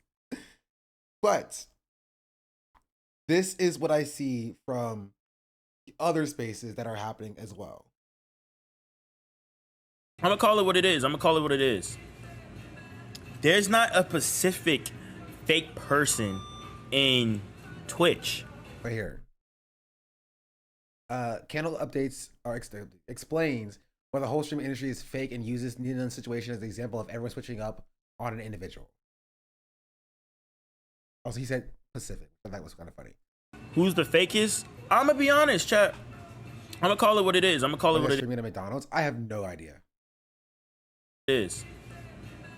There's not a specific fake person in Twitch. I think everybody's fake in some way because if you really think about it, everybody's there in friendships because of monetary gain. You know what I mean? If you're not popping, you don't get to hang out with the groups. If you popping, you get invited. We get the clip farm, we get to work together. I get the gain off you get the gain off me. That's what it is. So it's not really fake, I guess, in a way. I guess it's just business. So now, Even if you try to say specifically, but he's right. He's correct. He's correct. Right?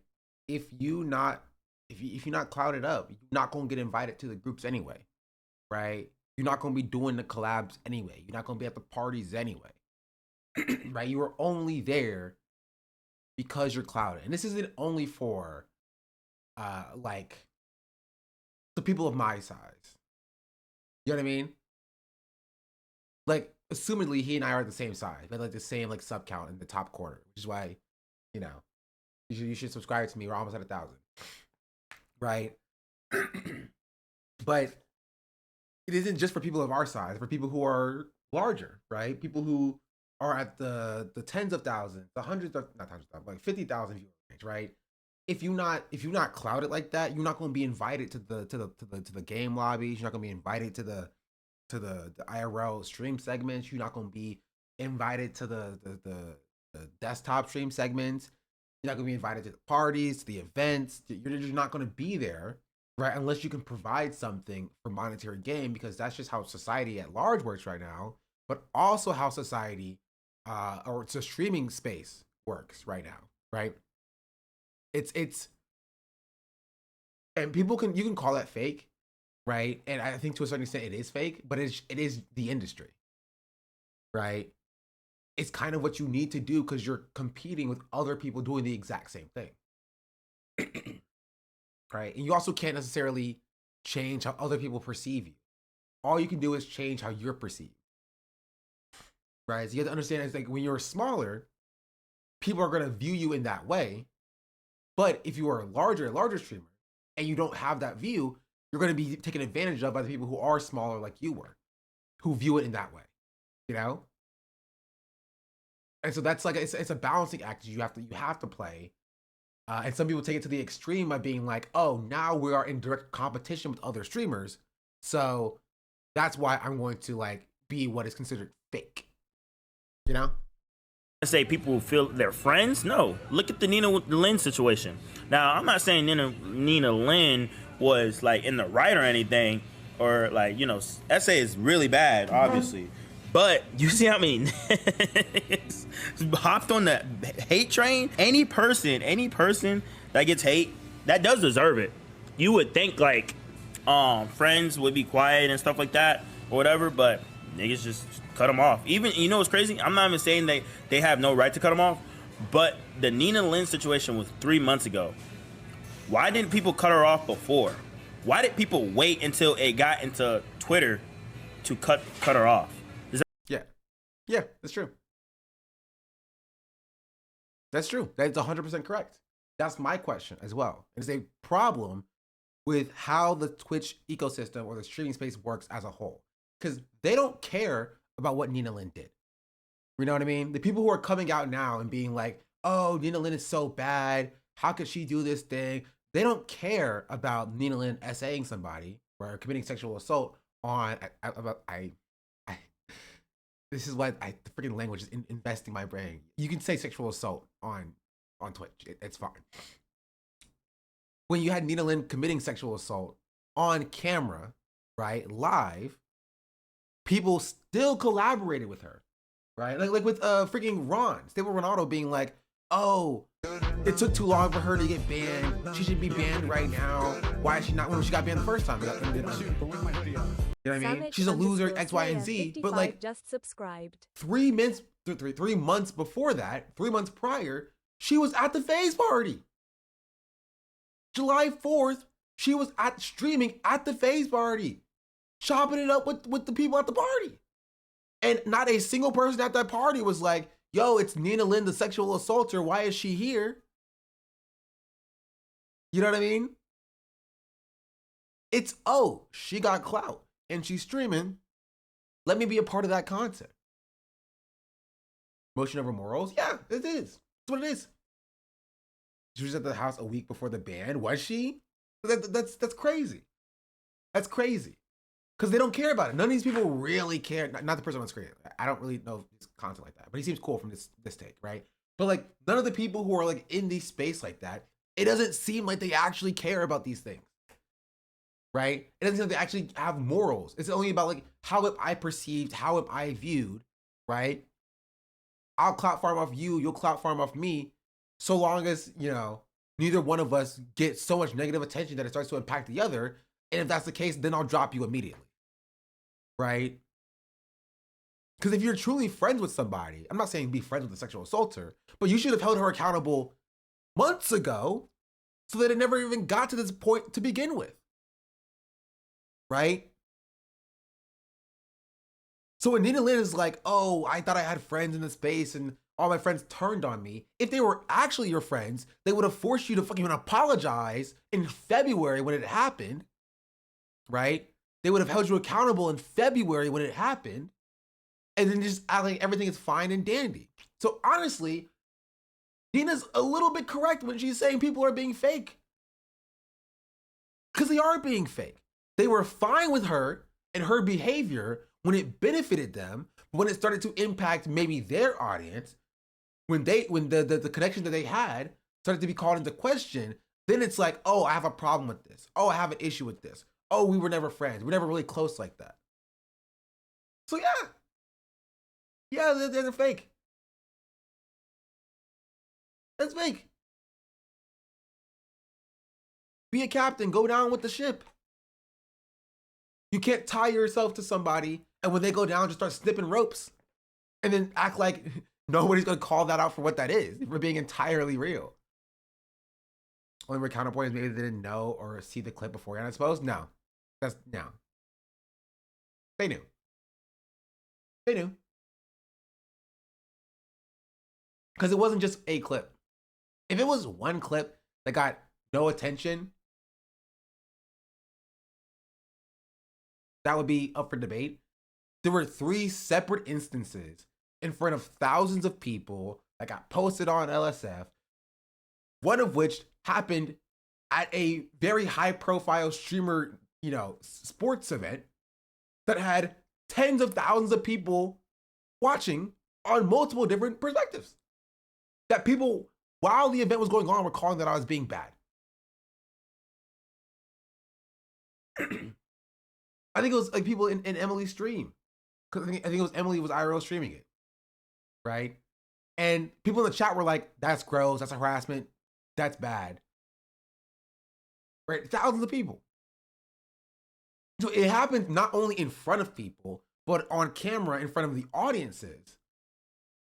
Right? I don't know is not what flies for me personally.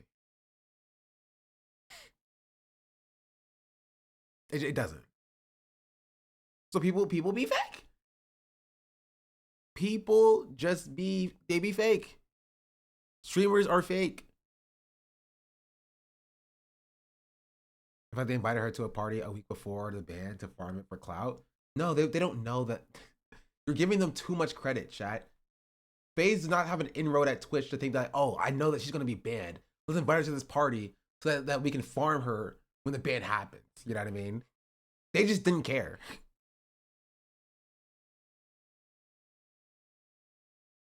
You know what I mean?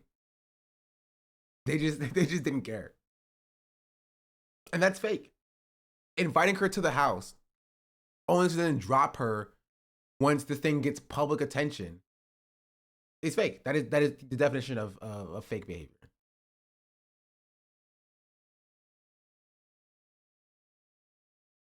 Streamers, including you, be for real, please. Yes, I try my best because I'm aware of it to not be that, right? But this is a problem of the industry,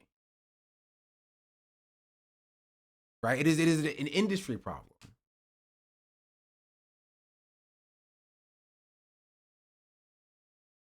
Right? If I know somebody, or if I'm around people who are like, do shitty things, I try to make it a point to be like, hey, I don't think that thing is shitty. As I've done pretty consistently. To the tune of when people get very mad at me for saying, hey, this is the thing that I think is a bad thing.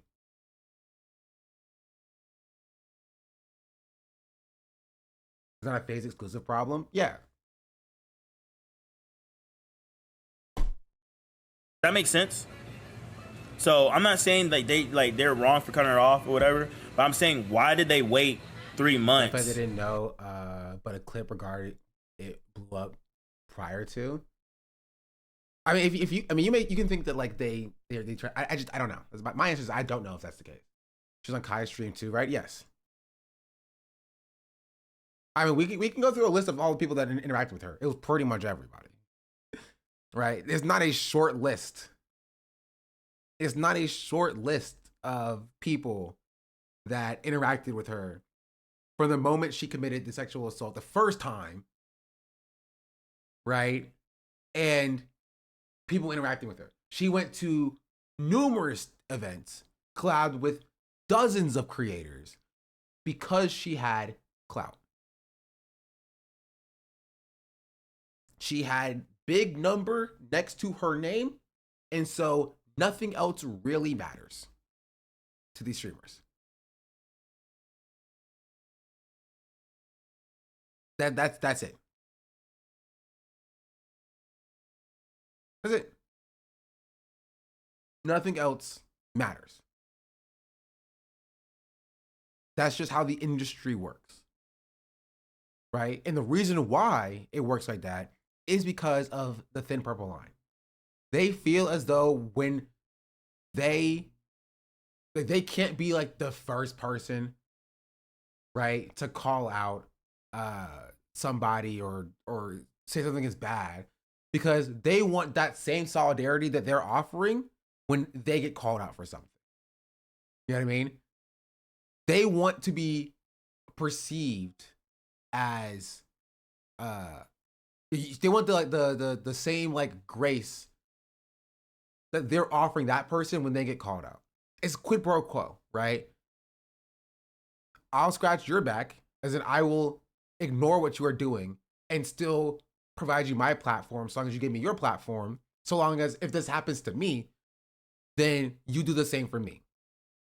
And that's why Nina Lynn is so upset, because she's like, I held up my end of the bargain. You know what I mean? I held up my end of the bargain. I was popping from the Drewski clout or whatever. I came on your streams to provide a new audience. You came on my streams to provide me with a new audience. Right? Y'all fucked up. I didn't say anything about it, but when I fuck up, y'all say something about it, right? Which, I mean, she shouldn't have sexually assaulted people, obviously. But other streamers are trying to wipe their hands of it like they were never involved in the first place, even though it was something that they very clearly didn't care to litigate. You feel me? To cut them off when everybody been seen the clip. Everybody seen the clip 3 months ago. Okay? All right? So I would say that's the only fake thing I would say that is with the streaming industry. But I think that's like everywhere though. That's give and take everywhere. So me personally, if I'm not gonna like you, bro, I'm not gonna content farm or anything like that.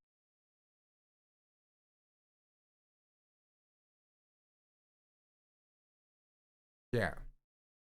So.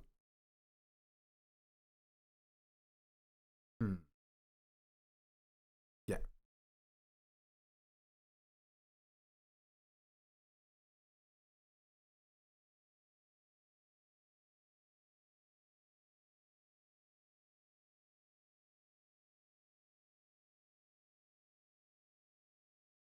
They only cut them off once the viewer collective outrage gets too big to ignore. Yeah.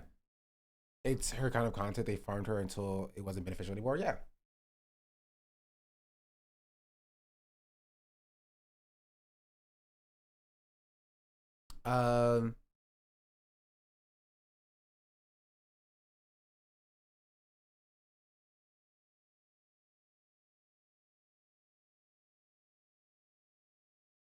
Sorry, I was trying to look for something. Oh, wait.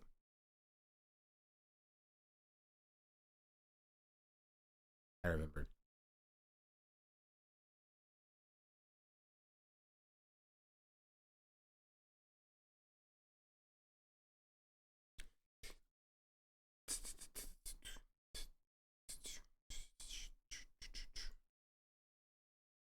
Yeah.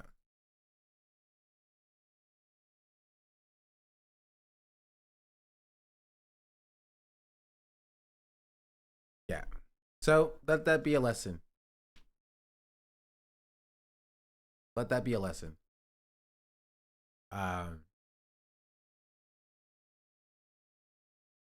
Streamers be fake. Because it happens everywhere. How come it's so obvious on Twitch? The parasocial environments and natures and atmospheres.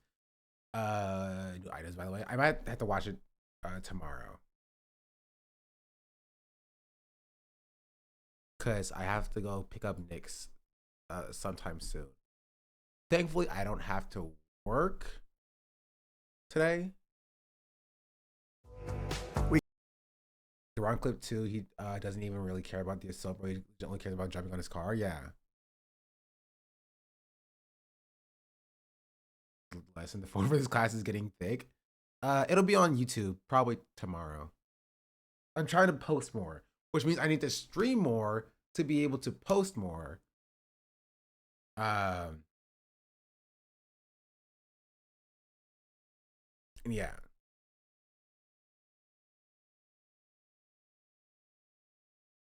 What is this? Oh, it's Young Don. I don't really care about Young Don right now. Oh, there was something with the Ray. Ray was getting canceled as well. I saw that on Twitter when I was driving. For a lot of stuff actually. Also, I won't watch it today, but I'll show you this as well.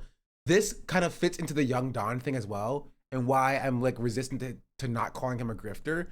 Sneeko leaving the Red Pill.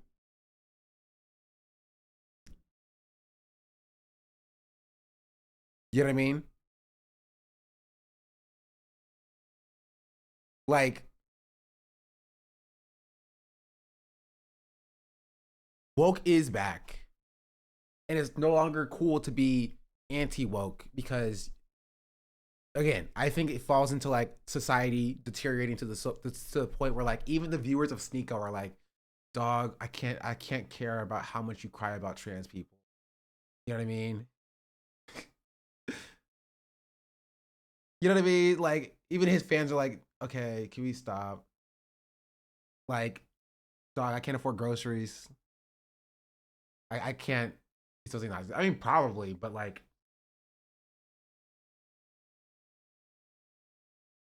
I understand what's happening when I'm seeing so much racism against Asians under Caroline's tweets. I mean, like, I have to sneeze. Oh. You know what? We'll talk about it later.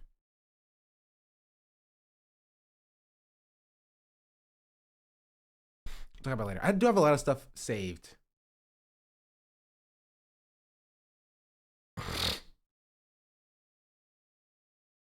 Oh, this is also Hassan being canceled on liberal Twitter. Or liberal TikTok. For something. Because he was replying to people. Which we still don't have time to watch. I do have to go soon.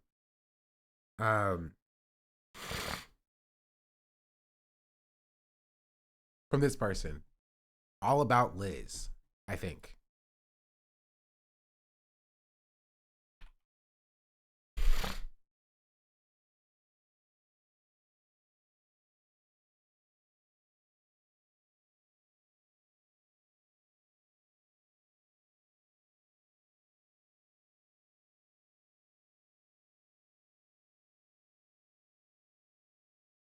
Why does he do that? Reply to people? I don't really know. Sometimes Hassan is just like, let me just cause problems real quick.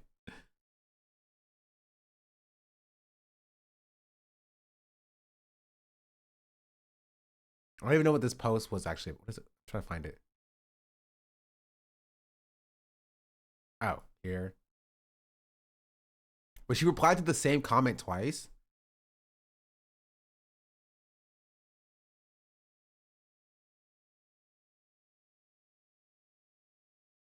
I don't know. Please get offline. Should be way more offline with the amount of money to support you guys. Lives full in the KI of holes. Trying to get off your phone screen. I don't know what that means. This wasn't on the 7th though. So this was like a week ago.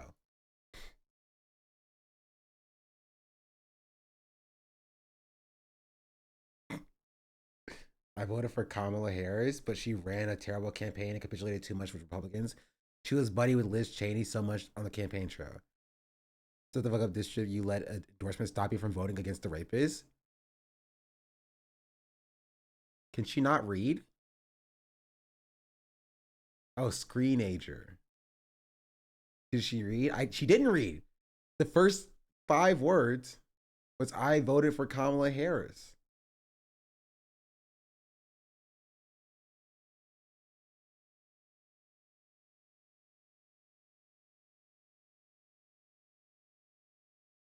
Honestly, it's just like liberals. This is liberalism. Liberals are dumb. Anyway, this might be it for me today. Honestly, short stream for 4 hours and 11 minutes. But first stream back and we got up to almost 700 viewers, which means next stream we're going to be averaging 700 viewers, and then the stream after that we're going to be averaging 1,000 viewers. That's the plan. That's the plan. That's the plan. That's the plan.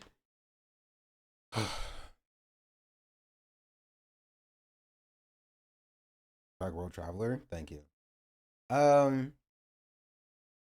right, I have to clean my room up a little bit, get things ready for Nick's. Get Nick's back here. Talk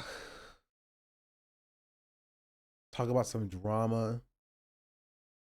I like drama. Drama's fun. But like, I feel like I feel like I'm missing something in this drama. I keep, every time I refresh, it's just a new YRG community post. I'm just like, well, it's like a subtweet. I'm like, just say names, drop links, whatever. I'll do some research.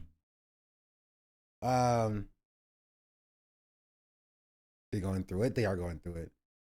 Also, they nerfed Clove. RIP. Harbor got buffed, so I need to learn how to play Harbor.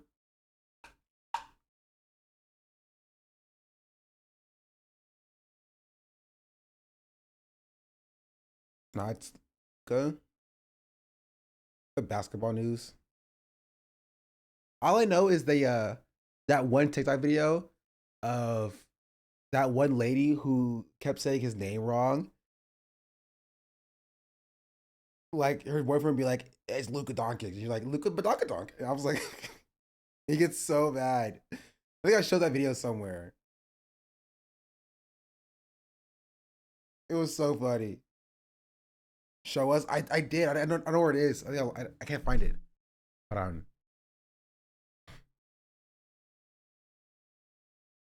Did you say his pronouns are or whatever though? Yes.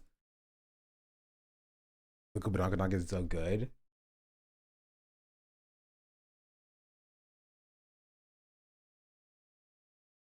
Wait, is this it? Yes. Yes. Yes, I found it. I found it. It actually wasn't that hard to find because it was in my history.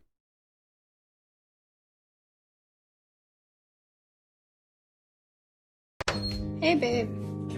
Are you okay? Can we not film right now, please? Can we not do this? Is this because the Mavericks traded Luka Johnson? It's Luka Doncic. Yeah, I said that.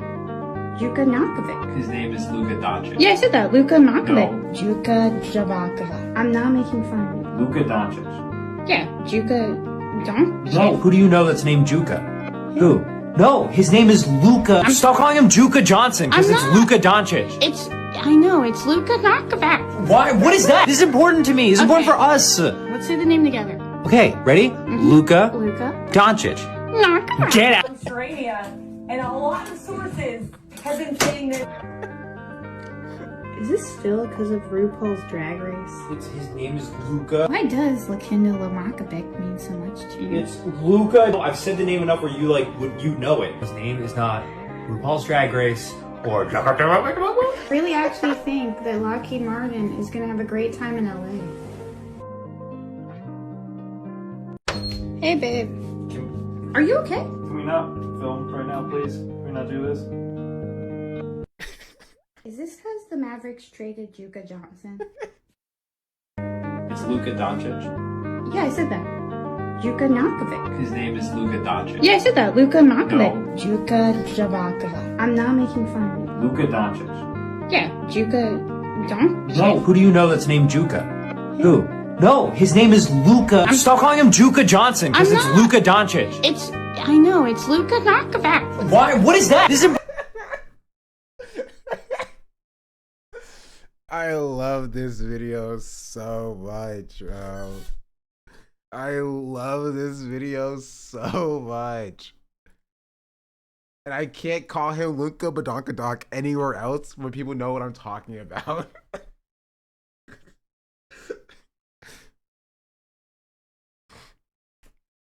Like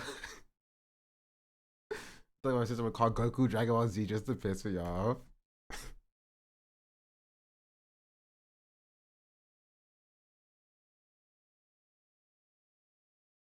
Yeah, how it feels to sexually rage bait, bro. Your For You page is peak, I will say. Thank you. My For You page is amazing.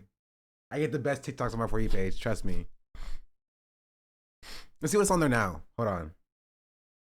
I have 8 minutes before I have to go.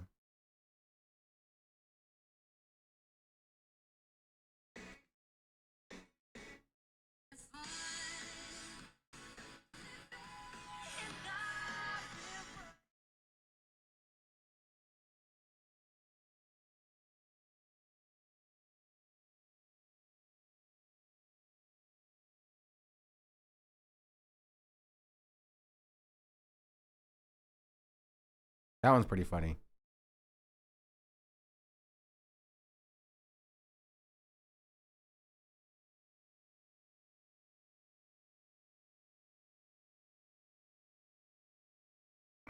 That one's pretty funny.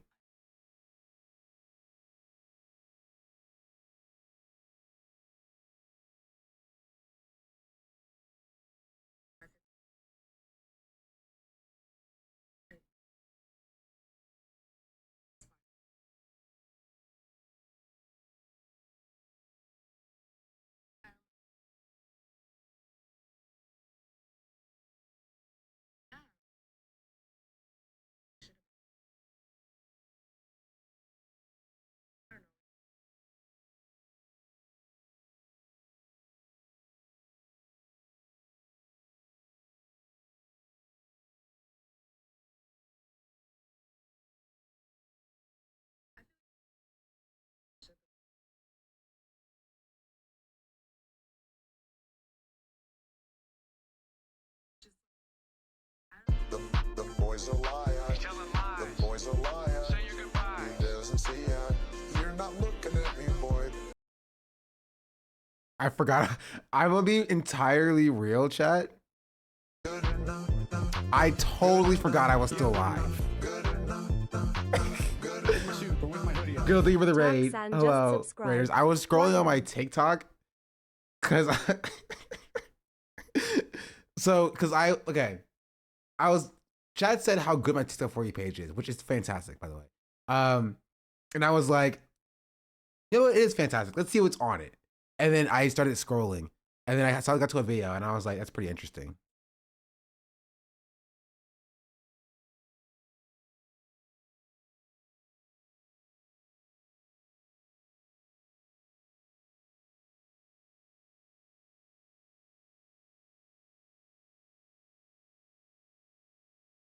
Why am I getting faker edits? I don't even watch League of Legends.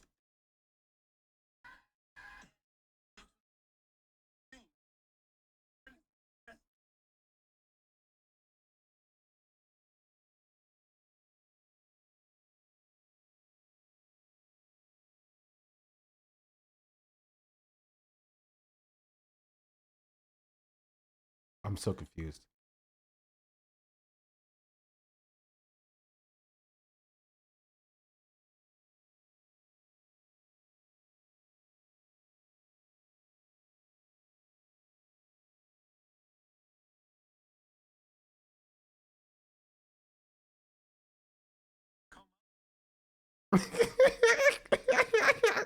Sorry.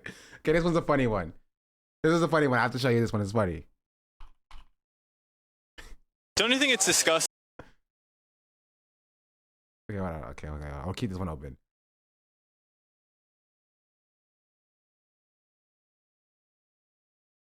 Hold on. Favor, and I love the way she pronounced my name. Favor. Como tu te llamas?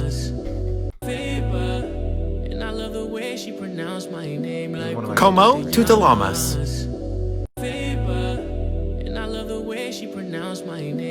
Como tu te llamas? Indeed, indubitably. Thing to be celebrating someone's death. On May 2nd, 2011, United States soldiers in Pakistan found and incapacitated Osama bin Laden. Shortly after that, wrestler John Cena announced to a WWE crowd of 10,000 people that we had taken out bin Laden, to which they erupted in cheers and celebration. This guy was a father, and he was a husband, and people were cheering for him being gone. I've seen the phrase, we can't just get rid of people because they have different politics, flying around a lot right now. Bin Laden didn't fly those planes. He wasn't physically taking action in these attacks. The reason why America took him out and why people were happy to see it happen was because he was viewed as a threat to our safety because of his words. Because his ideologies and the things that he said radicalized a group of people to take actions that we deemed dangerous. He was taken out because we recognized that his different opinions and his different politics directly led to danger. The reason why it's easy to justify cheering for somebody like bin Laden being taken out is because he was almost unanimously looked at as a bad guy by Americans. Nobody cared how many kids he had, or if he had a family, or if he was a human being. None of those talking points are real. He was bad, he was a threat, and his ideologies were viewed as dangerous. In 2019, a far-right extremist opened fire in a Walmart in El Paso, Texas, specifically targeting Latinos. Over 20 people lost their life that day, and Charlie Kirk was mentioned in that man's manifesto, as well as the replacement theory. Charlie Kirk regularly spoke out against the dangers of immigration, as well as being quoted saying that the replacement strategy is well underway every single day in our southern border. I don't cheer for anyone's passing, but I promise you, you're not going to force compassion out of people for a guy who we have physical evidence that his ideologies and influence were a direct threat to certain groups of American safety. Give me a kiss. Don't you think it's disgusting to I be don't know celebrating? if we needed that last part, but I mean he's right. He's correct. There is a double standard by the way that like Americans at Americans at large, you know, like, you know, how they view people, right? Because it's good and bad dynamics. Anyway, that's a good video though. Now it's time for this though. You're insane. You're in pain. I can tell by what you're saying, but Midnight Mirage and Sharpie.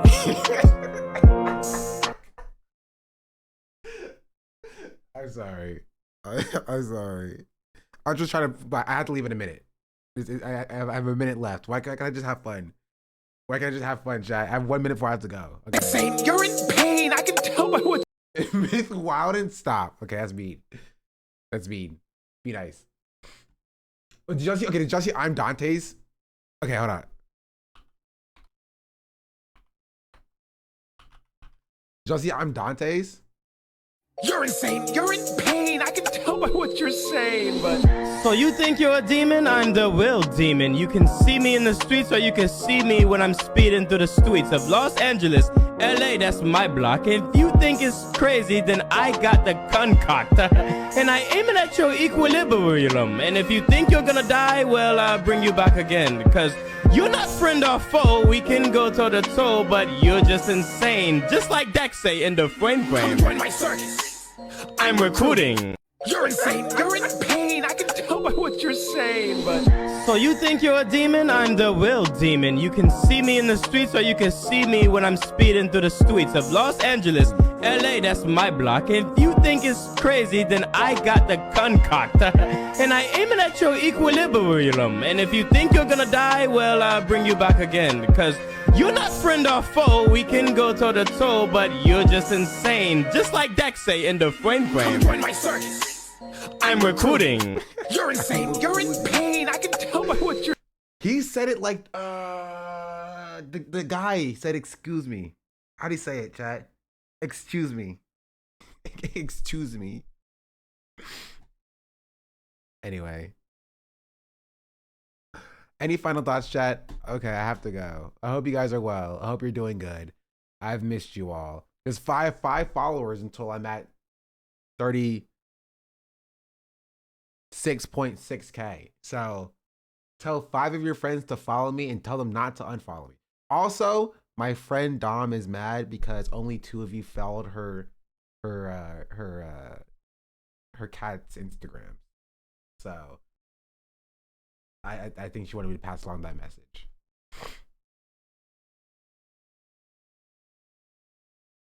Wait, link it? No, I'm good.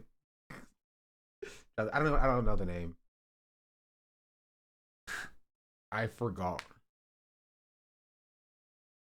Hold on.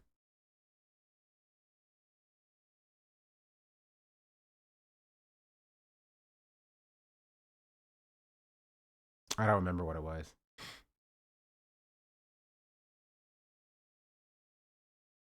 I'm Nightmare Freddy and I'm in your bed. I'm Nightmare Freddy and I'm in your head.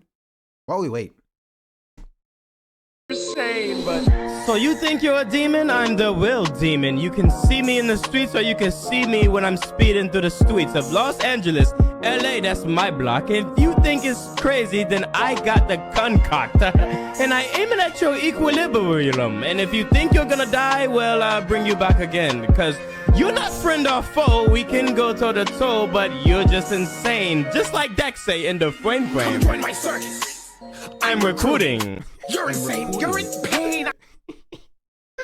Okay. Oh, it's FEEBEEPS. Phoebeeps.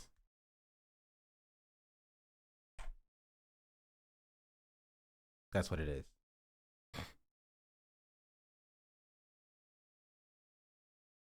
But yeah. Any final thoughts, chat? Oh, wait. I know one more final. This is the last thing, chat. This is what I'll end it off on.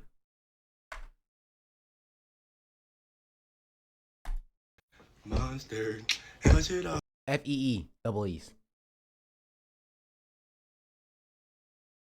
I feel monster. How should I feel? Creatures like you, looking through the window, monster. How should I feel? Creatures like you, looking through the monster. How should I feel? Creatures monster. How should I feel? Creatures like you, looking through the window, monster. How should I feel? Creatures like you. Love y'all. You're great. I hope you're doing good. I hope you're having a good life. I'll be back tomorrow. Play Dispatch. My friend texted me, OMG, what is happening?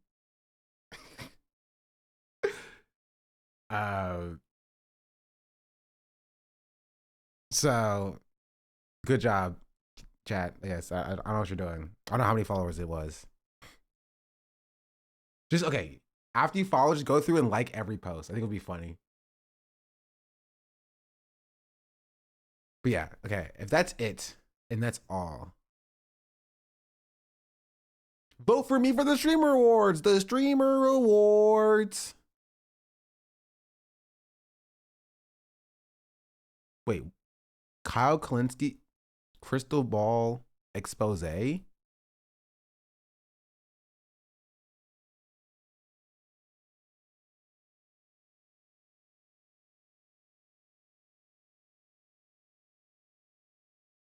Conduit?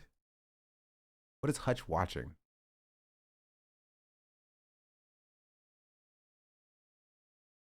Oh, he's watching the Slop Tuber. Not Slop, like it's not technically like a popular Slop Tuber. This is the guy who made the Hassan video, right? I spent 1 week watching Hassan Piker at Hasanabe, and this is what I learned. I spent 1 week watching Hassan Piker Orbiter, Mike from PA. I spent 1 week watching Young Turks. I spent 1 week watching Secular Talk and pushed me to my breaking points, whatever.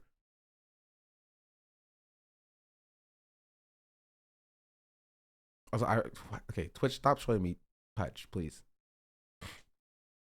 All right. If that's it,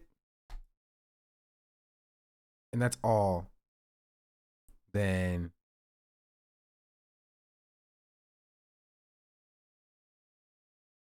Here. Listen to Jason. Any final thoughts? Vote for me for the Streamer Awards. The Streamer Awards. Touch these people a loose snap. How can I make this about Hassan? Yeah.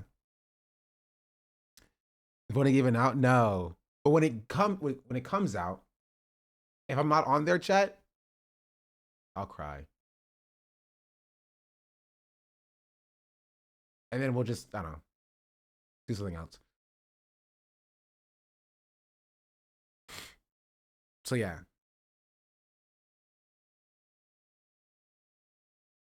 My friend said somebody named Arun is liking all of the posts. So W Arun. Yeah. Any final thoughts? If that's it, I'll go and see y'all later. I'll leave you with this. I can tell by what. Wait, that's me? Oh, okay. Then You're insane. You're in pain. I can tell by what you're. 1,000 Turkish soccer players got suspended for suspicion of gambling. Gee. Were they doing it? Were they making money? You got Rising Star? I don't know if I got Rising Star yet. It's announced on the 16th. So we have 5 days until we know. I will be streaming. Clock strikes 12. Midnight. Arise. Will we find out? But all right. No. I don't know. Goodbye, chat. Goodbye. I'm Nightmare Freddy and I'm in your bed. I'm Nightmare Freddy and I'm in your head.